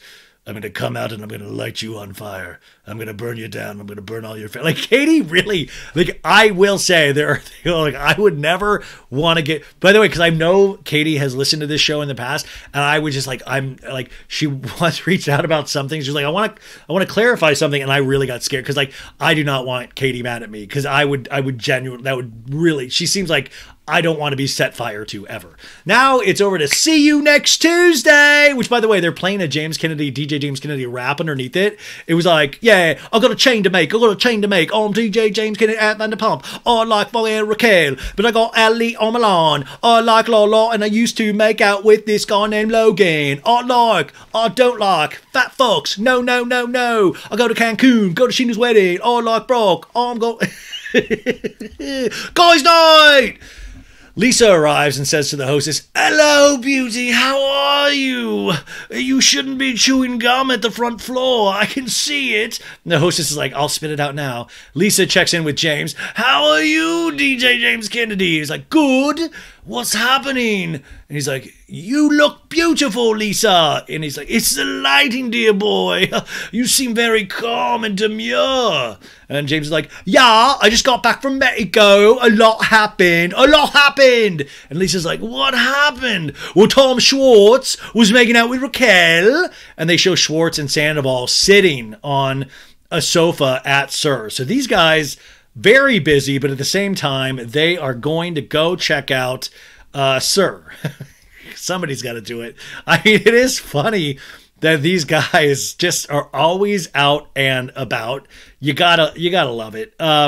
I'm pulling up this picture right now for you guys, just so you can visualize at home, or if you're watching this on YouTube, because this is a wild scene as well that I didn't expect it to reveal as much as it did. You can see Schwartz and Sandoval in Sir smiling like hyenas right here. And Schwartz is like, "What's up?" And Sandoval's like, "Your hair looks good, man." And Lisa's like, we cut back and forth from them to Lisa and James. And Lisa's like, "Well, I heard there was a little flirtation." And James is like, "It's weird, Lisa. It's like all the guys at Sir. Who's next with Raquel?" And I'm like, well, I mean, the guys at Tom Tom, the guys at Pump, the guys at Schwartz. I mean, so many restaurants. And Lisa's like, "I just think you're a little bit jealous, dear boy." "I'm not jealous, Lisa. I'm definitely not jealous. That's not the word to use. I'm DJ James Kennedy." James in a talking head says, when is everyone going to understand? I don't care about Raquel. I'm just going to continually yell about her and anything she encounters men-wise for the rest of her life. He goes, "She'll make out with fucking sweaty Peter after a 6-hour shift, and then she'll move on to fucking Mr. Buzzbutton over there," referring to Schwartz. "Like, please, I'm over it. Lisa's like, "Okay." And James is like, "I'll see you in a bit. I've got this crowd to rock." A customer's ordering from Charlie, and Charlie's like, "Yeah, do the pappardelle and the sweet corn ravioli." And Charlie goes, "That's actually really good," which goes to show, she's like, most of this food sucks. That actually is actually good. You're not going to get sick. Schwartz says, "It's like I'm having to relearn how to communicate." Sandoval's like, "Yeah." And Schwartz is like, "I'm not good with words, but like I usually love words. I'm speaking them right now." And Sandoval's like, "When I first met you, you were so good with words. You were like the best word guy I've ever met in my life. What happened to that word guy?" And Sandoval's Schwartz is like, "Remember? I used to have a brain." Lisa appears, and Schwartz is like, "Hi, Lisa. It's great to see you, Lisa." And Sandoval, movie star, kisses her on each cheek, and Lisa's like, "You boys haven't been around in a while. What are you snooping around here for?" Like, what is like, "Are you snooping on how to keep a semi-good restaurant afloat?" Schwartz is like, "Well, we come here when we..." Raquel, at this point, rounds the corner. Perfect timing. Raquel's like, "Hi, can I grab you a drink or something?" And Sandoval's like, "I'll take a reposado." And Lisa's like, "Have you guys not seen each other since Mexico?" And George is like, "Oh, no, like we haven't seen each other." And he high-fives Raquel. And Raquel's like, "Hi, good to see you." Sandoval's like, "You can do better than that." Like, Sandoval is that creepy guy of like, "Can I see you fuck? can I just watch? I'd love to just watch. Schwartz is like, it's not awkward. It's not awkward, I swear. And Raquel's like, obviously, I don't see us dating or anything. And she was like, exactly. By the way, Raquel goes, but it's fun chatting with you. I love chatting with you. Schwartz in a talking head's like, yeah, I wouldn't mind kissing Raquel again. She's a great kisser and she's gorgeous, but it's my friend's girl. Sandoval's got dibs. No, he goes, I just don't want to be in a relationship after being in one for 12 years. Like, I want minimal feelings right now. All fun. Some could argue your relationship was minimal feelings and you had a lot of fun. And also, this would be great to remember, Joe did exist at this time. So he, in this kiss of Raquel, had to go back and let Joe know. Remember that he is pseudo-taken at this point, too.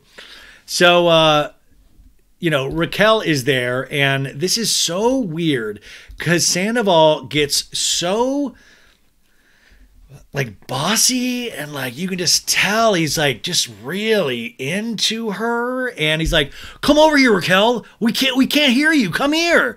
And Lisa's like, she's walking. Schwartz gets up to let Raquel sit down on the sofa between them. I have a picture up of that right now. And Raquel's like, I'm gonna get in trouble. I already am in trouble. I'm in trouble. Which just means Lisa's there, but also there could be a deeper meaning of that she's already fucked Tom Sandoval. Schwartz sits back down with his back kind of facing her while Sandoval leans in like really close, and he's like this weird like smile, and Lisa's like, you are in trouble. Hurry up and take the order. Lisa to Sandoval goes, why do you like it so much? You have the biggest smile on your face, dear boy. Sandoval literally sticks his tongue out at Lisa very lasciviously. It's just weird. It's like weird. Like it's like ugh. And oh my God. Juliana put this note in here and I couldn't agree more. This is so brilliant. She says this reminds her of Tom Cruise going on Oprah's sofa after the Katie Holmes. Oh my God, I should have made that meme. That's so funny. Remember that when Tom Cruise went on Oprah to profess how much he was in love with Katie Holmes? And it was so fucking weird. He was like, he's like, oh, Oprah, we stayed up all night eating popcorn. It was so intense. Like, I even remember going, what's going on here? Like, it was like, I'm in love with somebody and I've never been this excited. Schwartz is like, Sandoval, you want to share some goat cheese balls? And Raquel asks both of the guys, have you talked to Katie? And Sandoval goes, I talked to Katie today. She was not happy. She called you. This was horrible. Sandoval did not need to say anything to Raquel about this. And Schwartz is like, say it. What did she call me? Sandoval's like, a little fucking whore. And I'm like, and Schwartz is like, a whore? And Raquel's like, how? Lisa is listening to everything. Raquel in a talking head goes, Katie is so rude and so bitchy. I'm always trying to grow and be a better version of who I was. Dude, if you are trying to grow and be a better version of who you are, the obvious thought here is, how bad were you before? Like, this is pretty bad, Raquel. It seems like whoever is doing your teaching, whether that's Sandoval or James Kennedy or whatever, you need to go to a different college. You need to go to a different school. You are not becoming a better person. Some might argue that you are becoming a really, really, really a bad person with a lot of bad karma coming to them. Like, I'm trying to always give people the benefit of the doubt, but for the length of time that you did this and for the as straight of a face that you had, of course, the majority of this goes to Sandoval, but you were already making some really wild choices and you continued down this path, and it really, really shows how I don't know. Like, I really am so. We need Raquel on Howie Mandel. You seem like a great girl, Rocky Raquel. I don't know why everybody's all, like, you're good looking. You gotta do. Sandoval's a great guy. We shaved off his mustache last week. Is there anything we can shave on you today? Anyways, all's forgiven. I don't watch this show. Who's Brock? So Raquel to Lisa's like, Katie called me a whore? And Lisa's like, why did you tell her that, Sandoval? And Raquel's like, but like kissing people makes you a whore? Raquel continues in a talking head. I think a big thing that has been a roadblock for me is trying to be liked by other people. She's crying now. Like I said, if you didn't know all of this stuff, you kind of would, I mean, you would be a little pissed because the Schwartz thing was weird. It really was. But you would see, oh my God, she really is in this really dark place. But if you're worried about people liking you, that's a roadblock to you. You know, like that road has been completely obliterated. You do not have to worry. You're just not at this moment going to be liked by a whole lot of people. But I will say when people are in distress like this, there are a lot of people that will still stand by you. They don't seem to be great people themselves, but they're there. Billie Lee, shout out. She's like, you know, there's people that you surround yourself that either charge your battery or drain it. All the girls drain my battery, and I don't want to have that in my life. It's just really bad because you're like, okay, so Sandoval just charges you way up. He's like, and the only way to do it is to put the old P in the V. Sandoval's like Schwartz doesn't go around fucking all of our friends. Like, I'm like, dude, you gotta be kidding me. And Raquel's like, why did she assume that we're fucking? And Sandoval's like, I said, dude, that's not the case. Raquel leaves to go back to her job, and Lisa's like, well, you probably really upset her now. Nobody wants to hear that. And Sandoval's like, don't worry, I'll make it up to her later, Lisa. High five. Raquel walks by, and Sandoval calls her over, and he's like, Raquel. It's like, what? Are you okay? He puts his hand on her shoulder, and Lisa's like, he's like, she's not okay, dear boy. She's not. And Raquel's like, I mean, I don't appreciate being called a whore and being slut-shamed for making out with somebody. Like, that's not cool. And Sandoval's like, yup, I don't think it's cool either. I think it's absolutely not cool. Sandoval in a talking head's like, I didn't anticipate Raquel being so upset about Katie calling her a whore. What did you think it was going to be, like a fun-loving, like, jamboree? Like, what do you, like, it was going to be, like, fun campfire tales? I figured she would just, like, shrug it off, but I guess she's, like, a loser. Like, I guess she's not strong the way I am. But she goes, but I definitely wanted her to know what people are saying about her. And you just notice, and he's like, and I'm saying that I love her and that she's the most amazing person I ever met. Like, it's really, really dark. There's potentially some, you know, I would theorize, and I'm not a therapist and never will be one, but you have to wonder, too, if there is a world in which Tom is potentially telling her horrible things that people are saying to have her ingratiate her, like, need Tom Sandoval more. Like, everybody hates you, dude, but I see the real you, and you're amazing. You know what I'm saying? And Lisa, by the way, to Schwartz goes, do you not get any of the blame? Which is like, exactly. Why are we pitting, you know, it's like Katie and Raquel. Schwartz is right here. He's the dude. Sandoval to Raquel, like, to me, it's an eye roll, dude. It's a laugh. That's what it is. It's just like so funny. It's just like, we don't even, like, I just like, it's not an eye roll, dude. Maybe you shouldn't treat shit like this as an eye roll. Maybe you're so used to, you know, your priorities are so out of whack that this was an eye roll to you. Like, no, this was very, very serious, but it also makes me think how loose his thought process must be, that he thought that this was just all funny and fun and fuck Katie. Who cares? Here's the Sandoval and Rocky Raquel photo right here. Lisa to Schwartz is like, take responsibility for this. And Sandoval goes, I feel like Raquel doesn't have a lot of people in her corner, and she's like a really sweet girl. She doesn't have a bad bone in her body. And you guys, I'm going to show the growth. I'm not going to make a bone joke like a lot of you sickos have. I'm not going to say anything that she already has had a bad bone. I'm not going to say anything like that. This is a family podcast. How dare you make that kind of sick joke? High five. But it's like, he's defending his real woman in this scene. That's how sick this is. Sandoval sits in deep contemplation after Raquel walks away, like he hurt his new girlfriend potentially. And it appears as if Lisa seems to catch all of this odd behavior from him. But the other thing with Lisa, too, is that we've seen time and time again, she's, you know, these people, like, she throws them to the wolves. Like, this is content. But it was a very telling scene in so many ways. Now, we go over to Lala's apartment in Los Angeles. Lala is preparing the official snack of Bravo, a charcuterie board. We see a bunch of her hardcover books laid out as a display. Katie and Kristina arrive. Lala also welcomes Allie. And this is just kind of, this scene didn't fascinate me, but they're talking about Lala's birthday that's, coming the next day. And Lala's like, there's something very special about this birthday. It just feels like a completely new chapter to me. And I feel like living in this apartment for the rest of my life. I feel safe here, being surrounded by people that I love. Over living at that house off Mulholland in Bel Air any day of the week. That was my torture chamber. Now, this is what I want to point out just to, for these examples of, when people talk about reality versus real life and what we show on social media and what we don't, is that Lala, I remember the times when she was with Randall and she, would post how much she loved her life. In her book, she talks about it. We would see, her on Jeff Lewis's show, putting that house together and all of the joy and all this. We saw that on social media. And the reality of that, which is what I want to know more of, is the reality that that wasn't the case, that she was miserable over there, that she did have all of these suspicions.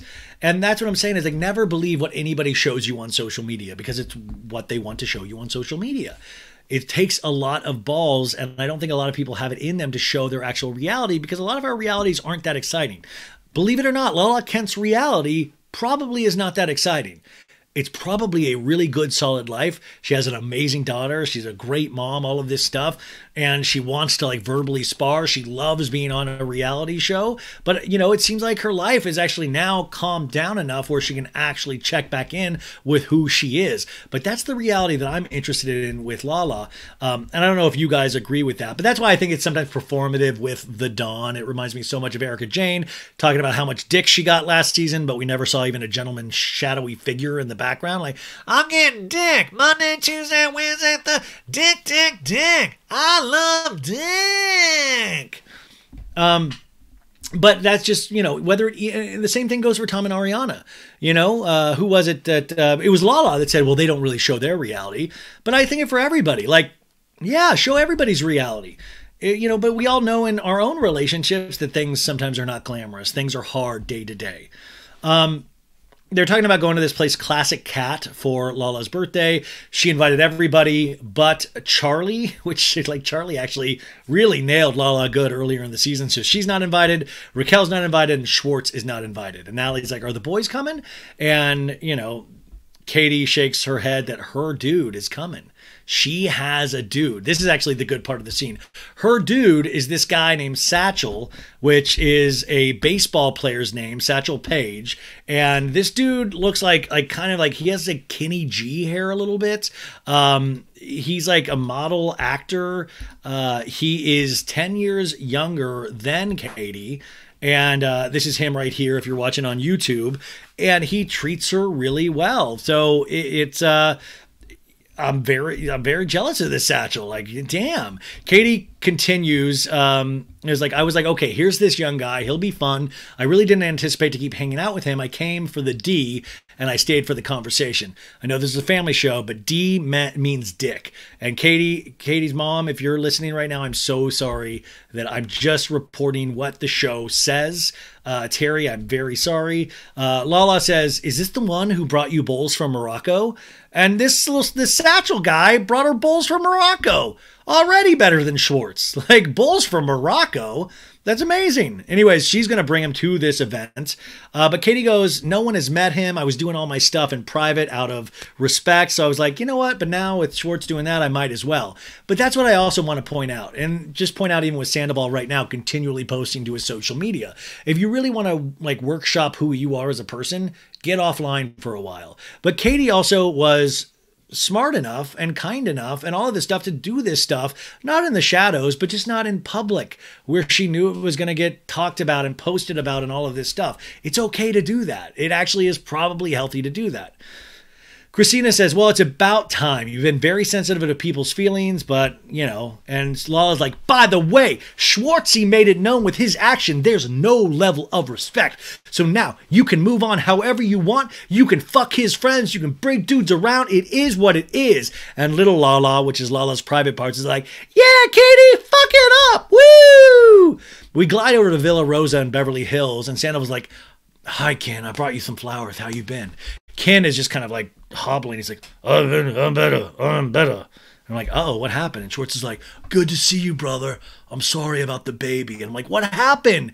But their dog, Rose, their little mini horse passed away. Lisa's in the other room talking to her dog, Puffy. And I'm like, dude, I'm not going to say it, but the dog Puffy, she's like, I know, Puffy, I'm upset. I'm going to miss her too. And Puffy's literally like, am I okay here? Am I safe? Like I just want to make sure what we're getting fed here is on the up and up. Like, you know, it's like, I took out a life insurance policy on you, Puffy. We love you. They show us a picture of Lisa's 2 miniature horses from 2019, and Lisa in a talking head's like, Rose was only about 6. She was just a baby when we got her. And we see her Rose being delivered to Lisa in the back of an SUV. I really don't know how you're supposed to transport many horses, but Lisa continues, she never had a day of illness in her life, but suddenly she was laying down and she just seemed to be in pain, so Ken literally put her in the back of a car to take her to the vet. Like, was it like one of the Rolls Royces, like the Maybach? And then unfortunately she died before he got there. How does this keep happening? It feels like there's, anyways. And poor Ken, like, I feel like these animals are sometimes his life force, you know? Like when Jiggy, I was like, ever since Jiggy went, I think Ken's never been the same. It was like, oh, I miss Jiggy. Oh. Lisa's like, thank you for the flowers, you guys. And Schwartz is like, of course, I love you so much. Can I see your boobs? And Lisa's like, she was so perfect, Rose. Let's go upstairs, shall we? It's nice and cool in there. Sit down, you guys. Please sit down, sit down, sit down. So she's going to talk to the guys right now.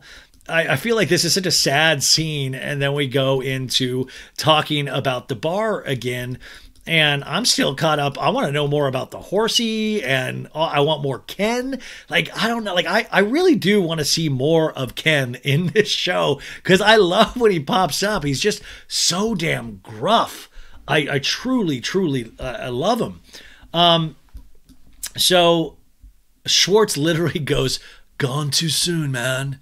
They cheers to Rose with glasses of Rose. Lisa's like, I feel emotionally depleted right now, but there's so much we need to talk about.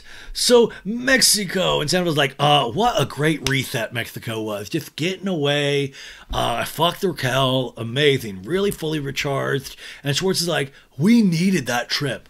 No, you didn't. Your whole life is like a pseudo vacation already. You didn't need that trip. Lisa's like, you also needed to be here because you've got to get this place open. It's one of our storylines. And Schwartz is like, I know. It's not like we're skirting responsibility being young hooligans, you know? Like, we're also like middle-aged hooligans.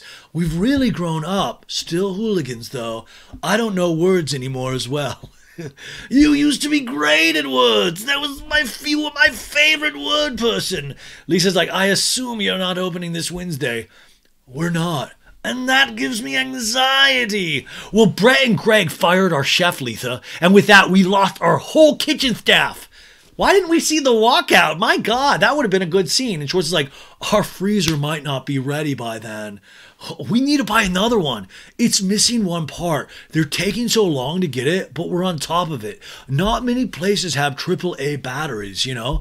And we're saving money, and they usually at Costco, they sell them in like 60. We just need like 4.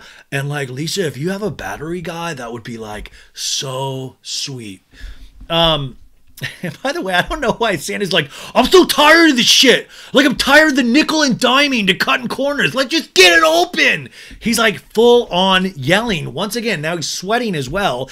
And I don't get the nickel and diming thing because he always complains about how much money he's put into this. So I'm so weirded out by budget here. And George is like, I know, Tom, that's all you do is huff and puff. It doesn't matter how loud you say that. You don't back it up with your actions and your efforts. He's like, yeah, dude, smell my fingers. I'm getting it good, dude. No, it even Schwartz in this, you kind of feel a little empathy towards Schwartz because, and I will say, Tom, when he was on my podcast, a year and a half ago or whenever, last January, he did mention that Schwartz gets mad at him all the time. He should be texting more. He should, now, and I didn't want to believe even Sandoval. Sandoval was telling me, I was like, no, you're great. But he seems like he's like that guy that was like, so invested in so many other different things, and he might be a really hard partner to be with. But, Sandoval's also brought so much to Schwartz in terms of financial opportunities and stuff like that.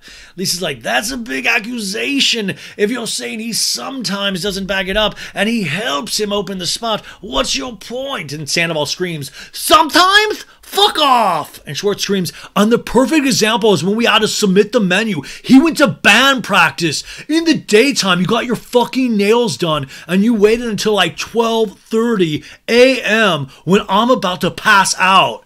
And Sandoval and the talking heads like, first of all, that band practice was scheduled weeks in advance. And I'm not about to walk around town with some grubby-ass chipped nails. Oh, my God, God forbid. I'm not, I don't paint my nails, so I don't know the drama. You ladies probably know more than I do. It does have to be a bitch when you chip a nail. But at the same time, Tom, you're opening a fucking bar. Like, come on. That's a ridiculous, that's ridiculous. You thought that was going to be cute, and it's just even stupider when I watch it, But he, once again, shares no responsibility for something that his partner... Schwartz is his partner just like Ariana is in a way. And once again, not taking responsibility at all. Lisa upset's like, you came around here to bring levity to a dark day, and you're giving me terrible anxiety right now. And Schwartz is like, I'm sorry. You should talk to each other. And Sandoval's screaming at Schwartz, dude, the real issue, this is the real issue, and this is what we have been ready to pull the trigger, and there's one person in our goddamn life who literally pulls the e-brake every time, and you know who that person is. And I was like, is it Greg? I'm just going to go with Greg. But either that, maybe it's God. Is it God? Like, who is it? Lisa's like, let me talk. Schwartz is like, Tom, objectively, we're not ready to open. And Sandoval's like, we're never going to be ready then, dude. Yes, we are. We're never going to be ready, dude. Yes, we are. We're so close. Tom, stop. Get the fuck out of here. Schwartz is like, oh my God. It was very, like, Sandoval was on one. It was really awkward to watch. And, you got to read into these things. And you're like, was he just falling apart right and left? Now we are at another scene. This is a very telling scene as well. We're at Ariana and Tom's house that they co-own together. And this is another, like I said, very telling scene about what is potentially going on in their worlds together. And this pulled up a photo of Ariana listening to Tom. And this is where I think he meant with telling production is like, we're working on the problems. I just want to share our problems. Remember, this dude is fully cheating at this point. So Sandoval comes in and he's like, Dumpling, what's up?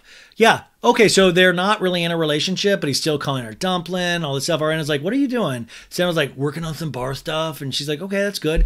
And Sandoval's like, I think I'm going to go to the store and grab some stuff, start my healthy lifestyle. I guess he's starting to cleanse. And Ariana's like, okay, let me get on my calendar. What day are you doing the thing? And Sandoval's like, my deposit? The 7th. And Ariana's like, okay, if you have shit sperm, I don't want to go anywhere near my shit that I worked very hard to have harvested from my body. As Tom in therapy, Howie, she called my sperm shit sperm, dude. Like, you don't do that. But she was joking. And Sandoval's like, okay. Ariana in a talking head says 2 years ago, I froze my eggs and I was able to retrieve 26 of them. That sounds pretty good. I don't know a lot about this, but which was like really, really, really good. Like incredible. Good job, ovaries. So once again, they have been working on this for a bit. They even do a flashback to the reunion where they had talked about this, wanting to do this, or at least in case Ariana ever changed her mind, they would have done this. So they weren't pressured by age and time and things like this. And this is what he told Howie of like, oh, a kid just like so scary. Like she never wanted to have kids. And then she's like, this was already in the works, you guys. Another thing that was like, this was already in the work. Tom, you could have stopped this, man, if you had just told the truth. So Ariana's like, okay, so you just won't drink or smoke anything for like 5 days. And Sandoval pauses. He's like, oh, yeah. He's like, I have to get Raquel pretty liquored up to like touch her and stuff, so fuck. Ariana continues in a talking head. My stance on all things related to being pregnant, giving birth has not really changed. They flash back to 2017 where a woman asked how many kids and Santa was like, at least 3 or 4, and Ariana's like 0. Ariana's, once again, I don't want to make this a conversation about women's choice and autonomy over their own bodies, but she has it. And she was also honest with Tom from the very get-go. You can have your own thoughts about blah, blah, blah, but remember, she was open and honest with Tom at the very beginning. I think in reality, Tom probably thought, oh, I could probably change her mind, dude. I'll get her on the Sandoval way of thinking. And I don't think she ever did. I think she's her own person. And that must be wildly disappointing to Tom. But I think Raquel, you can put some thoughts in there potentially. And maybe some babies. Who knows? Tom, don't do that. That would be a huge, huge mistake right now. Please don't do that. Oh, that would be so bad, dude. I think, because when you're not thinking clearly like he isn't, the issue would be like, I bet I can get people to love me again if I get her pregnant because that will show how serious I am with her. And that's not it. But you guys might roll your eyes, but think about like all the crazy stuff he's thought already. So you just never know. So Ariana in a talking head's like, it's just that I don't like biological clocks having the power to run anything. And those eggs, they are more viable as fertilized embryos. So Ariana's like, maintain a healthy weight. Okay. Maintain a healthy diet. Good. Manage your stress. And Santa's like, oh shit. And Ariana's like, that's where you might be in trouble. He's like, today it's definitely peak anxiety because we're supposed to be open on the 31st. I told Lisa we're opening. And Ariana's like, you can only do what's in your control. You just have to make sure you're on top of that. And Santa was like, are we ever even going to use these eggs? Which is like, dude, you said before you were excited and now you're going to question, are we ever even going to use these? And this is him, I think, subtly. Here's a picture of Tom trying to put this, out there of like, these are issues. Are we going to use these? Are you going to get mad at me for saying that? Ariana's like, I don't know, maybe not. I don't really care if we do, I guess. I mean, I'm not going to be pregnant. And Sandoval in a talking head's like, last year when Ariana asked me to fertilize her eggs, I was like excited. Like, yeah, sure, I'll do it. But why would Ariana want me to like fertilize her eggs when we might or might not have kids? Whatever she decides. You're partners, you dumbass. You made these decisions together. Like, you're partners. And also, listen, this is another point where you could have said, I don't want to do this then. Sandoval says, being able to go out and blow off steam like really helps me mentally. Like when I literally feel like I'm going to lose it. Like it's so sad because he's like, part of this is going out and drinking, but part of it is now to do with Raquel, like relieving stress. And Ariana's like, well, I feel like you can do that without drinking. We got to work on more healthy coping mechanisms. And this poor girl now, Ariana, who doesn't want to ever be labeled a poor girl, you could see she wants to work on their relationship. She's like, listen, let's work through this. And Sandoval's like, well, we all do unhealthy things. And Ariana's like, yeah, I know that we do. But taking shots is not a hard thing to not do. And I'm like, do what Schwartz does. He only does a half shot. He's very evolved. Sandoval heaves a sigh. He's like, oh no, dude. It's tough. Sometimes I talk to you about stuff and it's like, you never agree with me. Like you literally never agree with me, dude. It's tubular, dude. What's up, man? What's up, dog? So this is him throwing this out there. And Ariana goes, well, we've agreed plenty of times in this conversation. And you tell Sandoval like, oh, fuck, here she goes with that rationale. Sandoval goes, I feel like this summer specifically, like when I try to bring any sort of like point up, it's like, you, and here's like, he's setting it up. And Ariana goes, hey, we're allowed to have different perspectives.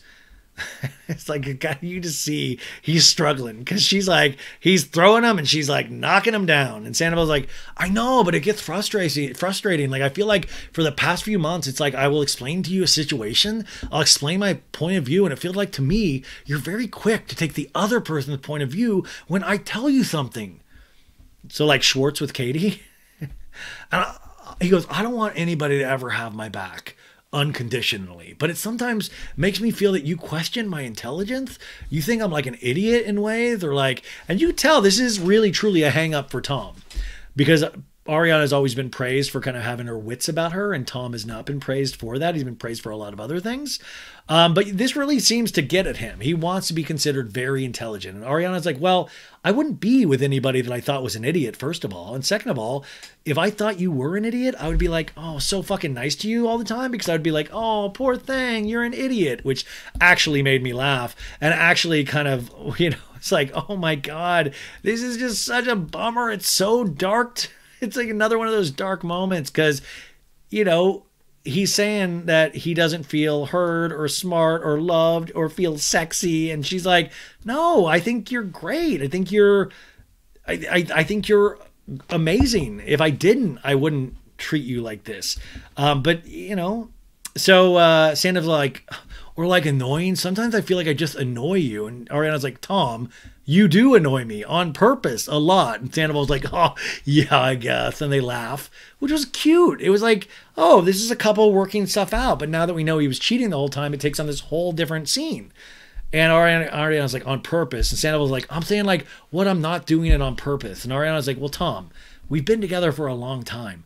I could only imagine how annoying I am to you. And he's like, oh, fuck, this didn't work at all. We pop over to Pump, and Lisa arrives and stops at the hostess stand.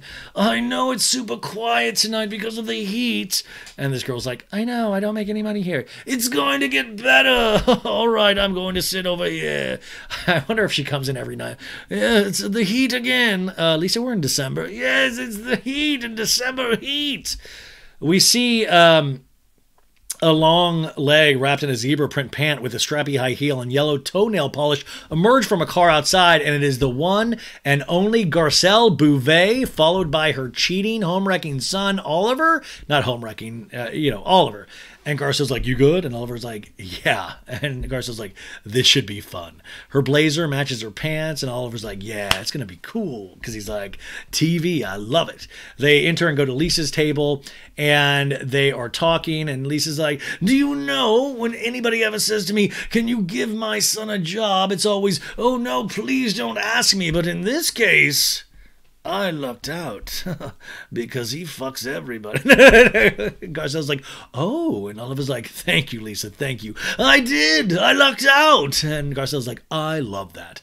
Also, I wonder how much of this is potentially a precipitation of Lisa coming back on Beverly Hills, which I would love, but also this, it's an interesting dynamic, but I love that Garcelle is there, but I also think it's horrible Oliver's behavior, so it's hard to really champion this.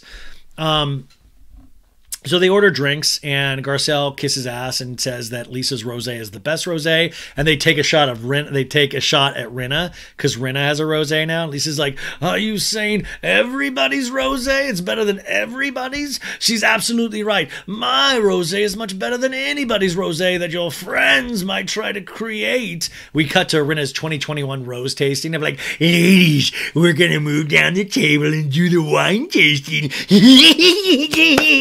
Let's do it. Harry, make some bolognese. We're doing a wine tasting. Oh my God, I haven't done my Rinna demon voice in so long. Wow, that hurt my throat. Lisa continues in a talking head. If it was me, I'd come up with a unique idea. Well, Lisa, she did. She now dresses up as characters for any kind of runway show and really just waits for people to make memes of her. And it's going really good. Oliver orders a margarita, and Lisa's like, last time I saw you hanging around with the girls. And Garcelle's like, I saw some photos. Did you? I didn't see any photos. Any nudes? Garcelle's like, well, he sent me a photo with the girls, and I was like, oh, when did this happen? And Oliver's like, we had a good night. And Lisa's like, that was Raquel. And Oliver's like, yeah, we had an eventful night. You had a little bit more than a... And Garcelle's like, oh, should I be here? And Lisa's like, I think they had a snog.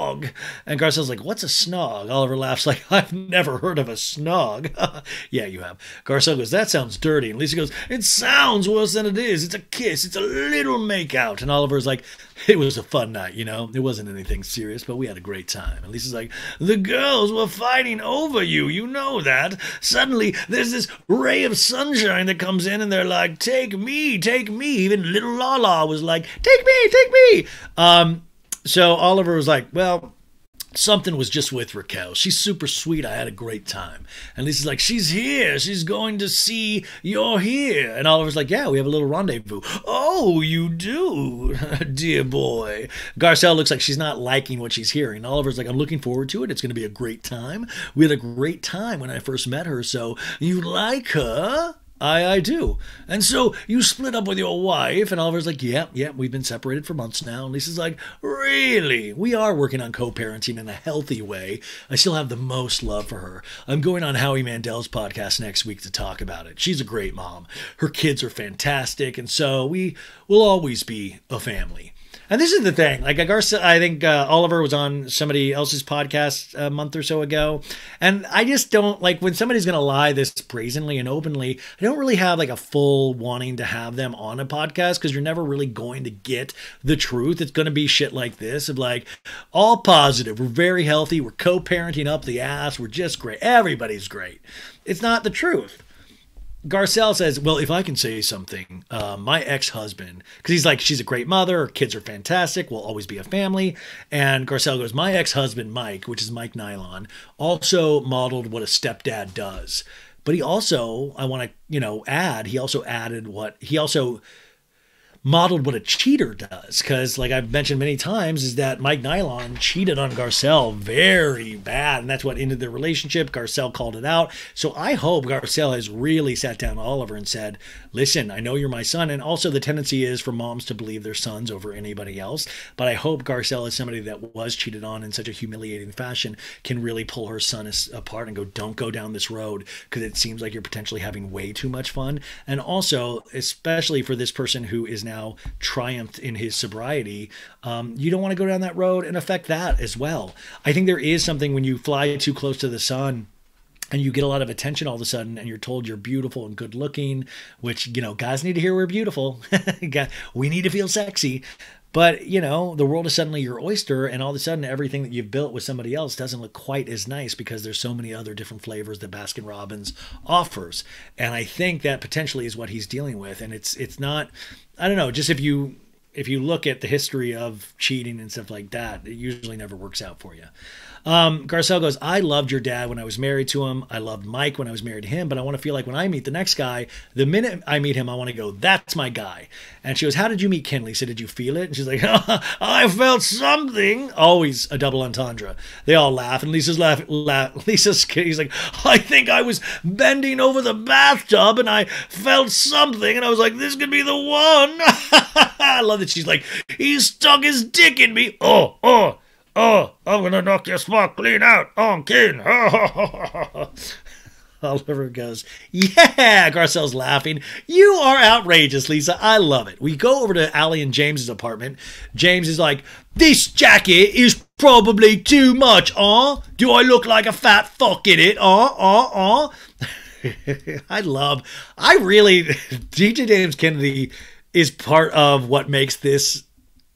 He's such a villain, but thank God we have so many other villains that I can actually enjoy DJ James Kennedy's scenes. But he's with Allie here. He's holding this wine-colored jacket he wore to the reunion, and Allie's holding up two dresses, like, about to, go for Lala's birthday. He's like, yeah, if it's Lala's birthday, like, I've been invited to a lot of Lala's birthdays, and I've also been disinvited to a lot of Lala's birthdays. And Allie goes, oh, really? I bet. Like, what does that even mean? I bet. Like, yeah, you're a complete wreck. I bet you've been disinvited. James is like, who else was there last night? And Allie was like, well, it was Katie, Lala, and Kristina. I'm scared, though. I think I started something last night. Okay, lean in, you guys. Allie in a talking head goes, last night at Lala's apartment, I gathered my stuff, and as we were leaving and just chatting, that's when I mentioned, like, oh yeah, I saw Sandoval and Rocky Raquel dancing together at the Abbey after See You Next Tuesday, which is DJ James Kennedy's DJ night. Allie says, I thought it was kind of weird because it was 1 a.m. and where's Ariana?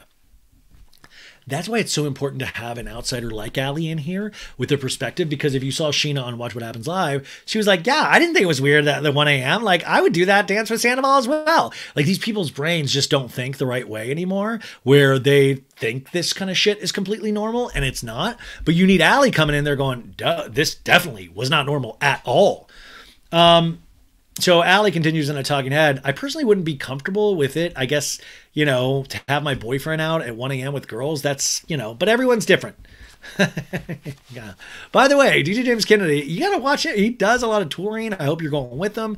James is like, I've noticed how much that Raquel's been hanging out with the Toms, both of them. So they're like best of buds these days, aren't they? And Allie's like, yeah, seriously. Well, I wouldn't put too much into it. All right, pink shirt it is. But isn't this amazing? Allie says this shit. James is aware of it. But even he is like, no, they just hang out. They're friends. It's that fat fuck Schwartz we got to worry about. That lazy son of a bitch. Oh. But like, he's like, no, we don't got to worry about that. He is a wreck about everything. And even he sets it aside, which I think is fascinating. Now we're at Raquel's apartment in North Hollywood. Raquel's dog is barking like, let me. Get me out of here. Help, help, help. I got a puncture wound. That's my dog voice. And Scheana comes in with Brock, and Brock's like, knock, knock. And Raquel's like, hi, it's the newlyweds. Scheana hands her a bottle of rosé, which is Aveline Rosé. It's Cameron Diaz's wine company that Janet Elizabeth, who's Sheena's best friend, one of her best friends, worked for, and that's why you see a lot of Aveline product placement. I believe Ariana did product placement of it at Coachella last week as well. We cut over to Lala's Los Angeles apartment. We see balloons with there, and Lala opens the door. Kristina brings her flowers. Kristina Kelly, and they're talking. We're cutting back and forth in this scene from these two places. And Lala's like, it's my motherfucking birthday. It's the first birthday that I've celebrated single in a very long time. And I'm just feeling like I also want to end the night with birthday sex. So whoever is ready and willing, come to my bed. And little Lala's like, yeah, we want to get fucked. Lala's like, oh my gosh, Kristina, I have so much to tell you. I sent you and Katie the screenshot of Oliver's wife, Sam. She reached out and told me that Oliver sent her a picture of all of us. She said the way Raquel was leaning in on him, she had a pit in her stomach and knew something was wrong. So I told her they made out that night and he's coming out here to go on a date with her. And we go over to Raquel's apartment, and Raquel is... Let me pull the picture up for this. This is so messed up. Raquel is talking to Scheana about this as well. And it's just, God, it is wild that in this internet age that Raquel or Scheana or somebody didn't go digital dive this guy and see if he was single or not. I also want to read to you guys a little bit about Oliver's wife or ex-wife, Samantha Sanders. This is the post that she wrote a long time ago, one of them. She writes, I have been told to stay silent. Since Oliver has started working at Vanderpump Paris, he has disrespected me and my kids in every way possible. He has made jokes about my mental health and trigger warning here, suicidal thoughts with coworkers. He has committed adultery with coworkers and guests of the restaurant. I have found out he has made out with Raquel while filming Vanderpump and plans to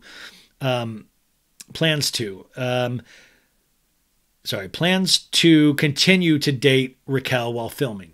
He continues to lie to me and say he wanted to work on things, but behind my back continued to talk bad about me and disown being a stepdad. When I met Oliver and fell in love with him, I had no idea the demons he was battling. Because I loved this man and saw everything he was capable of, I stayed and trusted him. I stayed silent and helped him behind closed doors and never talked bad about him or blasted his secrets. I helped this man get back on his feet after fighting a strong addiction and battling in the courts. I financially supported this man and all the kids off one income while he was getting clean. I worked extra, paid for all his studio time with music, podcasts, video shoots. Once he got his job, I decided to pursue real estate, trusting he was going to support like I did to him. Instead, this man has left me thousands of dollars in debt and in a financial struggle. My family will now need time to heal from all of this pain that we have been through publicly and behind closed doors. Please keep us in your prayers. Yes, I have receipts of everything. And she did. She posted a lot of these things. It was a really bad scenario that I don't think Oliver looked so great. And I'm not saying that, it's just bad. So we jump back to Raquel's apartment. Raquel's like, you guys, I checked my Instagram and I got a DM from somebody saying apparently Oliver isn't separated from his wife. And Scheana's like, what? And his wife is posting stories saying that he's been cheating on her with multiple women, and it's specifically naming me. And I don't know, are they together or not? And Scheana's like, there's no way he's coming around and, you know, not being separated. And Raquel's like, I mean, we were making out in Vegas. Like, it seemed like he was definitely separated from her. Like, it wasn't even a question. And, I mean, just dumb. We go back to Lala's, and Lala's like, Raquel is about to know this because I'm going to go on a fucking in on that hoe.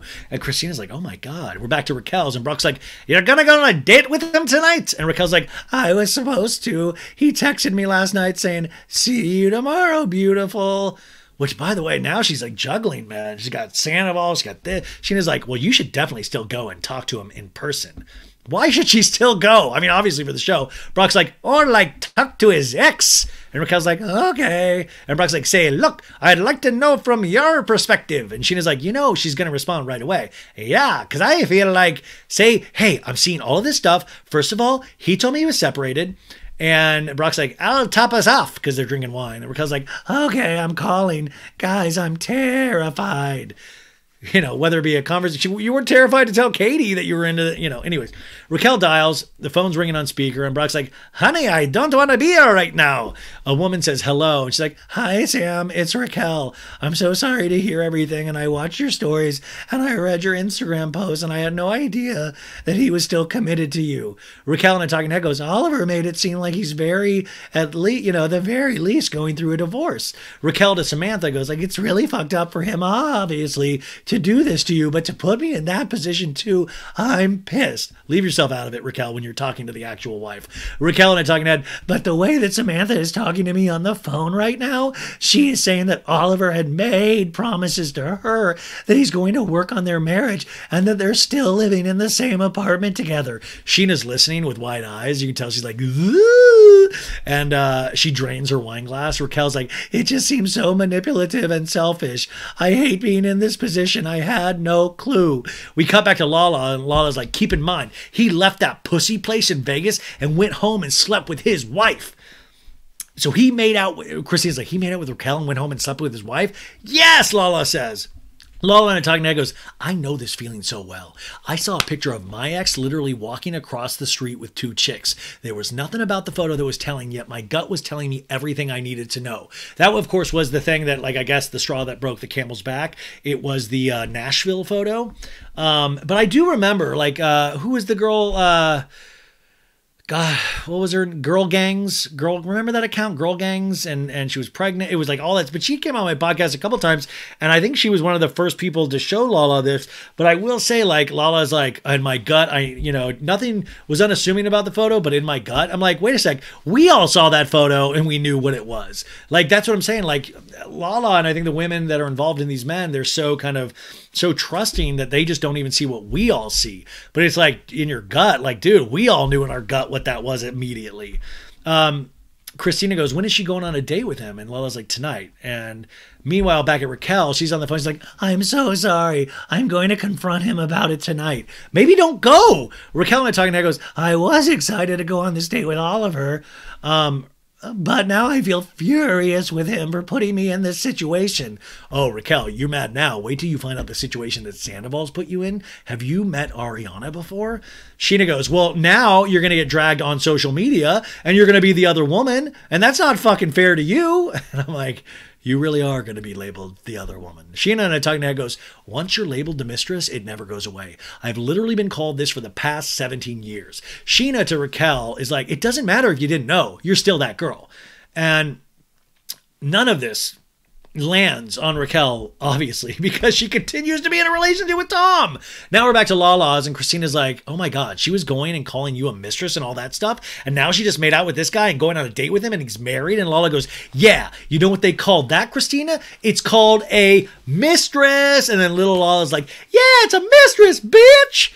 It's evening in Hollywood, and Lala and Kristina are walking to the birthday venue for Lala's birthday.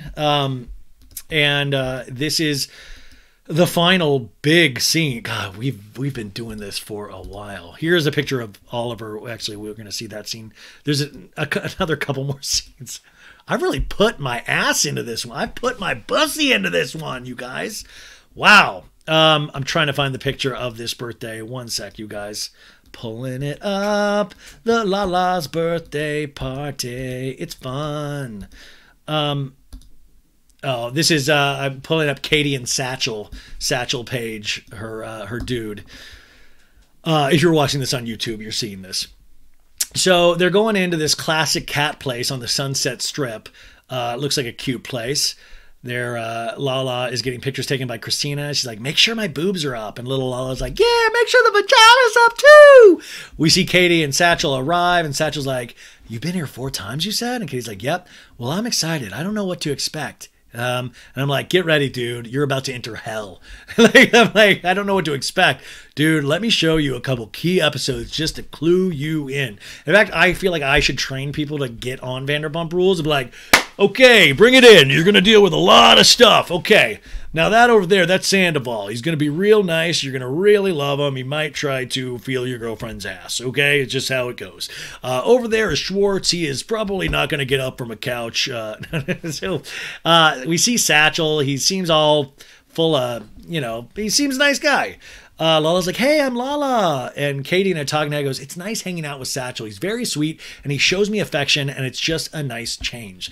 We get a trio of flashbacks of all the times that it wasn't nice with Schwartz, where Katie's like, all I need you to do is fucking listen to me for a minute. Schwartz is like, the problem is, I just don't like the sound of your voice. And then a house party in 2019 when Katie was rightfully pissed that Randall Emmett used a cop car as a prank in the middle of and Katie was like, this isn't funny. And Schwartz was like, Katie, shut up. And Katie's like, that's not funny. It's true. Chill. And in a mocking voice, it's not funny. And then we also see a private moment in 2021. Katie's like, do I look bad? And Schwartz is like, well, your hair looks a little bit like a Karen haircut.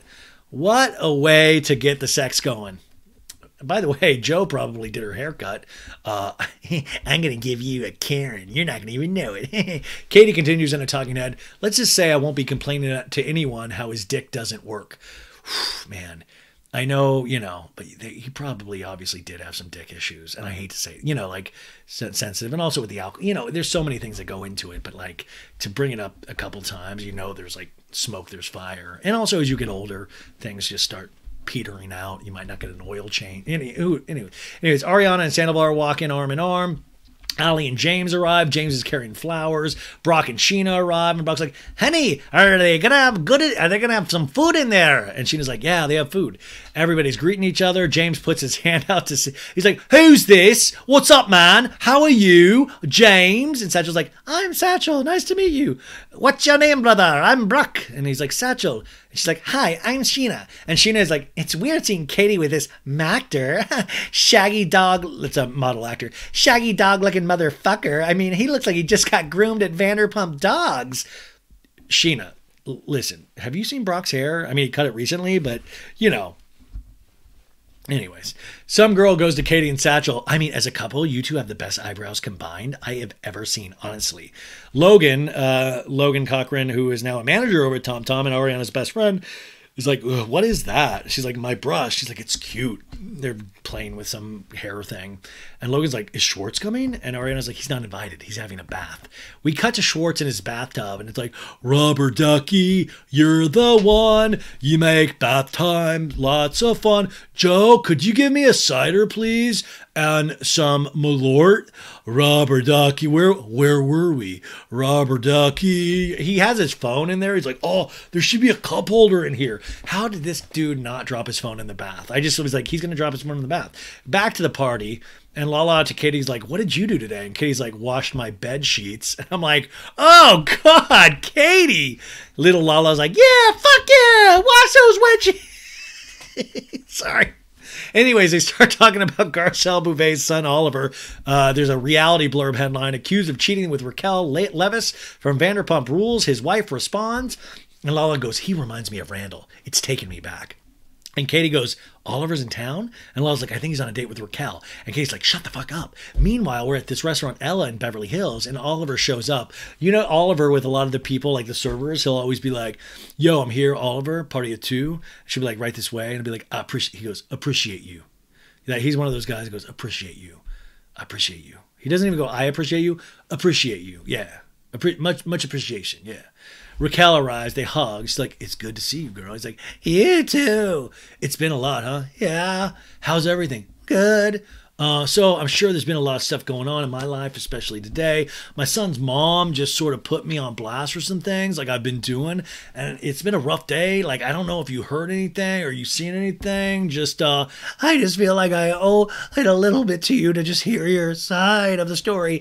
But I also had a conversation with Samantha today saying that you had cheated with multiple women and that I'm one of them.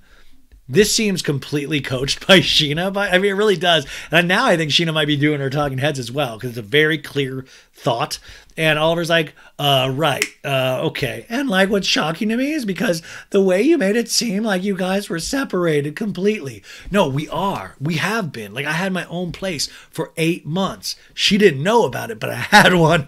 I guess there were certain times that I would still go over there. You know, things would happen sometimes. Look at me. I'm amazing. And I was, you know, I feel lonely and things are still new. And I just wanted to be around my son as well. And I guess the price of admission was this dick. No, I'm not trying to excuse it, but I'm just trying to put it out on the table because it's like, it's been a lot. And Oliver's like, no, we are getting a divorce. We've been going through a divorce. And Raquel's like, where did you stay that night we kissed? At my house. At your house by yourself? Of course. Because Samantha told me differently. She said that you guys had sex together that night. And he goes, we didn't have sex together that night. Maybe I'll have to check my calendar. Maybe a few days later. And that wasn't the right thing to do. Don't you think that's confusing for her? Why isn't she fucking saying this stuff to Sandoval? And he goes, absolutely. I'm very sorry this is so messy. Like, I'm sorry that you got brought into it. It wasn't my intention. I feel horrible. I do. I appreciate your apology, but like, it doesn't make up for the bashing that I'm getting on social media saying like, I'm seeing this guy that's actually married. Oh, girl, you think, well, thank God she had a warm up. She's like, okay, I know. I've been here before. She's like, it was not presented that way to me, so it just feels unfair. And Oliver goes, at the end of the day, I understand if you're mad. And Raquel goes, I am mad. But she doesn't seem mad at all. And Oliver goes, I understand, and I don't blame you. You know what I mean? I don't blame you. It was super messy to begin on this foot, and this isn't the foot that anybody wants to start on. Raquel and I talking, and I goes, I'm furious with Oliver for making me look at it in a certain way which is not representative of who I am at all.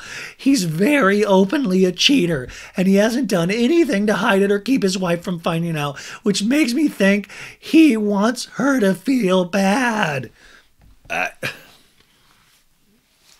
Raquel likes her cheaters that really are good at it, you know, like not the people that do it openly. Like, I know Sandoval, he goes to great lengths to lie to Ariana, and I appreciate that because that like helps me out in my lies. It is so backwards that this is actually going on, and these people, this is when you like realize how dark reality shows actually are. Because we wouldn't be watching it the way we are, but now we are, and you're like, you fucking liar, and you were doing this whole time, and you're sitting there trying to say somebody else is moralistic, like you almost make Oliver look better. And anyways, Raquel ends this date. You know, you can tell he's pissed or bummed. And, you know, it is weird, though. It's like there's so many single people out there. Raquel, some people find her attractive. She wouldn't have a problem finding somebody. By the way, they also do this shot at the end of this that says stay a while. There's like a neon sign that says stay a while, and they push in on it for 3 seconds. And now I think everything's like a Da Vinci Code secret. I'm like, what does that mean, stay a while? What does that mean? Are they meaning that Raquel shouldn't have? Anyways, Raquel leaves the restaurant and texts Scheana is like, I need to talk to Lala. Are you guys still at the cat? And she was like, yeah. Are you on a date? Back at the cat, James is like, Lala, how does this make you feel? Aren't you thankful you weren't the one making out with Oliver? And Lala's like, that bitch sat across from me and called me a mistress. Well, bitch, I wouldn't be so quick to throw daggers at me. I bet your mom's real proud of you, bitch. Yeah, bitch. Raquel texts Scheana, I'm here. Can you come outside? Lala's like, there's a woman on the other end of this who is suffering. And Katie's like, yeah, she never thinks about the other woman on the other end of it. She never has. She's never cared. Katie is another example. Katie and I talking to her goes, this is Raquel we're talking about, so I don't know, why do we expect her to make a wise choice? Scheana goes outside and Raquel's like, that was nuts. He was like, I'm sure you heard things are going around. I apologize for the situation I put you in. I'm just like, that's not cool. And Scheana's like, cheat on your wife? And Raquel's like, he didn't even stand up when I left from the table. What a bastard. This guy cheats and he doesn't stand up? Can this guy do anything? If he had stood up, I would have given him a second chance. But this bastard stayed seated. So Scheana's like, what are you thinking? And she's like, where's Lala? And Scheana's like, she's sitting down with Katie, some dude she's on a fucking date with. And Raquel's like, my favorite people. And she's like, do you want to walk in? Like, hi, I know you're having your birthday dinner right now, but like... And Raquel's like, I just feel like I need to pull her aside just for a second. And so they cut to inside. And you can tell there's like two tables. There's Ariana's table with Tom, Logan, and somebody else. Maybe it was Brad. I don't know. And then we have the other table with like Lala, James, all of those guys. Inside the group is getting loud. And Raquel is walking up. I just thought this was so weirdly ballsy and also not necessary. Here's a picture of Oliver really quick that I forgot to put up. So Raquel walks into this party. Why didn't Scheana just like pull Katie out? But it's probably better to actually show it, I guess. Who knows? For the theatrics of it. So she goes in and Lala's like, whoa, what's up, mistress? Like literally just such an asshole. Lala's like, I'm not surprised. I'm not shocked. It really is just like, of course you would show up on my birthday and I'm thrilled about it. And Raquel's like, I'd love to chat with you in front. Would you hear me out? And Lala goes up and they go outside and Katie is sitting next to Sandoval. And Sandoval, they're starting to have a conversation, which is like, oh shit, because Katie's got nothing to lose. And by the way, Satchel is right next to her doing this, and they start talking, and Katie's like, it's just funny to me. It's funny to me. She's like a dumb bitch. And Sandoval smugs, like, oh, okay.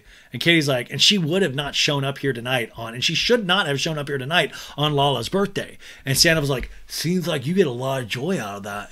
And Katie's like, I don't get a lot of joy out of it, but it's just like, it is funny to me. And Sandoval's not laughing. He's like, you're talking about the girl I love right now. Sandoval and I talking heads like, I've seen Katie over the years be very proactively vindictive person. So it's like, she's savoring this, like the best piece of Wagyu steak you've ever had. Not like any of the food at Schwartz and Sandy's, which is like B to C rated. Cause we just got to get it open. Katie's like, you get a lot of joy out of Raquel as well, I think. Katie says that to Sandoval. And Sandoval's like, yeah, cool person. And Katie's like, yeah, you go to the Abbey together at 1 o'clock in the morning. And Sandoval's like, what the fuck are you saying, dude? Get the fuck out of here, man. What are you even saying with that stuff? He shakes his head, rolls his eyes, his little white nails just glimmering in the darkness. He won't look at her. Out front, Raquel's like, I didn't mean to crash your birthday party. Happy birthday, by the way. And Lala's like, you gave me the best gift, so I'm cool with it. And Raquel's like, okay, cool. I wanted to come here to apologize to you for calling you a mistress, specifically because... And Lala goes, because you're one? And she's like, well, yeah, after today. Like, what the fuck? My whole world got turned upside down. I had no idea that he was with his wife still. And Lala goes, you wanted to say in Lake Havasu that I was upset at you because Oliver picked you instead of me. But you should have been asking, I know you said you were separated, how long has it been? Those are the things he asked, which, by the way, those are the things I asked Randall, and he lied. And Raquel's like, this is why I'm coming to you to apologize to you, because I didn't realize how easily a man can mislead you into thinking it is one way, and it's having, like, it's completely, and, you know... like your current man, Raquel, does that as well. Like, I mean, this is all just so wild. There's like, it's Inception. There's all these layers. And also Lala, I would be curious if Lala would be asking those questions if Oliver had chosen her to hook up with. We'll never know. She says she would, but who knows? Lala was like, all like, yeah, I want to get dick down. Who knows? I want to believe Lala, but who knows? So Raquel, Lala's like, yeah, he was the opposite. And she's like, yeah, opposite. And Lala goes, and now you know how it feels. And I want you to know he's going to get off with this pretty squeaky clean. But the woman always takes the brunt. I will say in this situation, I feel like Tom is getting it pretty good too in this situation, but you're right. Usually they don't. Even Randall has kind of escaped pretty scot-free. I mean, he even had an LA Times article that allegedly put him as a, there's pedophile behavior in that LA Times article that they said they were investigating. And even that we've kind of forgotten about. Lala's like, these dudes get away with fucking murder. And Raquel's like, yeah. And Lala's like, so let this be a learning experience for both of us. And Raquel's like, okay. Raquel did not fucking take this as a learning experience. And Lala goes, I don't want to beef with you. I like you. This is where Lala kind of like loses me. She's like, I'll trash you, but then like that she's kind of like a teddy bear. And Raquel's like, I don't want beef with you either. And Lala goes, I've been the home wrecking whore. I've been the fucking mistress. I've been all those things. But you know what? We rise above and we know what the truth is. I finally like that Lala is flat out admitting it. Flat out. And Raquel repeats, we know our worth. We were misled in the situation. She does have this obsession with Lala, and that's why I would find it really interesting for them to actually have a sit-down conversation without the yelling, just to have Lala go, what did you do, girl? I would maybe Lala would be the podcast to go on for Raquel. Lala goes, of course, I see that now. For you, I didn't before. Raquel in a talking head is like, I feel that being single for the first time in my adult life has allowed me to really fuck things up for multiple people and has allowed me the time to reflect upon who I am as a person. Yeah, well, She goes, I think in the past I've been limited myself to only holding my own worth based on other people's value of me, whereas now I'm ready to break that and just think of Tom Sandoval's, how he feels about me. And Lala's like, by the way, in my eyes, of course I'm sitting up here like you're a mistress, you're a mistress. Do I really think you're a mistress? No, you, my love, are not a mistress. Don't let anybody tell you that you are. And this is where I'm like, guys, remember, Lala gets it wrong too. She definitely 100% was a mistress. She is a mistress in this scene. She's a mistress. Lala got it wrong. For somebody's like, I got your number. No, you didn't. Lala, even in this, is like, girl, I know you. You're dumb, but you're not a mistress. And it's like, two things can be true at once. Lala goes, Raquel goes, I appreciate you saying that. And Lala goes, okay. And they hug. And it was like a nice scene. If we didn't know any of this, this would have been like, good on you, Lala. Good. I'm glad you can hug it out. And Raquel's like, I'm sorry. I'm really sorry, Lala. I fucked up. And Lala goes, I forgive and forget, to be honest. All right. Have a good night. Next time on Vanderpump Rules, we see the crew at the beach with a football, and James is like, I want to get in on this game of catch. Guys' Day! Guys' Day! Inside somewhere, and then we go to another scene where James is holding a bowl of something, and he's like, ow! Ow! Ali! Ali! He grabs his eye. I think he got like juice in his eye. Then we cut to a scene with Scheana and Sandoval at the beach, and Sheena's like, you might laugh this off and think it's not a big deal, but to me, it's like a big deal. And, Katie said that Raquel's now going after Sandoval. And then Allie goes, she said something about them not having a lot of rules. And James is like, it sounds to me like Katie is saying that Tom and Ariana are in an open relationship. That's where we get this open relationship scene that we saw in the beginning preview before this season even started. And Schwartz is like, how are you and Ariana doing? And Sandoval's like, it's been a little frustrating. I'm having a full-blown relationship and Ariana probably won't like it. No, he goes, we'll be in the car and I'll be fucking talking. And she's like, she fucking comes at me. And I'm like, what is this? It's a relationship, you doofus. You've strayed. She's probably picking up on it. James on the beach is like, shut the fuck up. You make these stupid jokes on the side, Schwartz. And Schwartz is like, take a look at your own fucking life. Yeah, it was bad. It was, no, sorry. He goes, you make these stupid jokes on the side. Take a look at your own fucking life.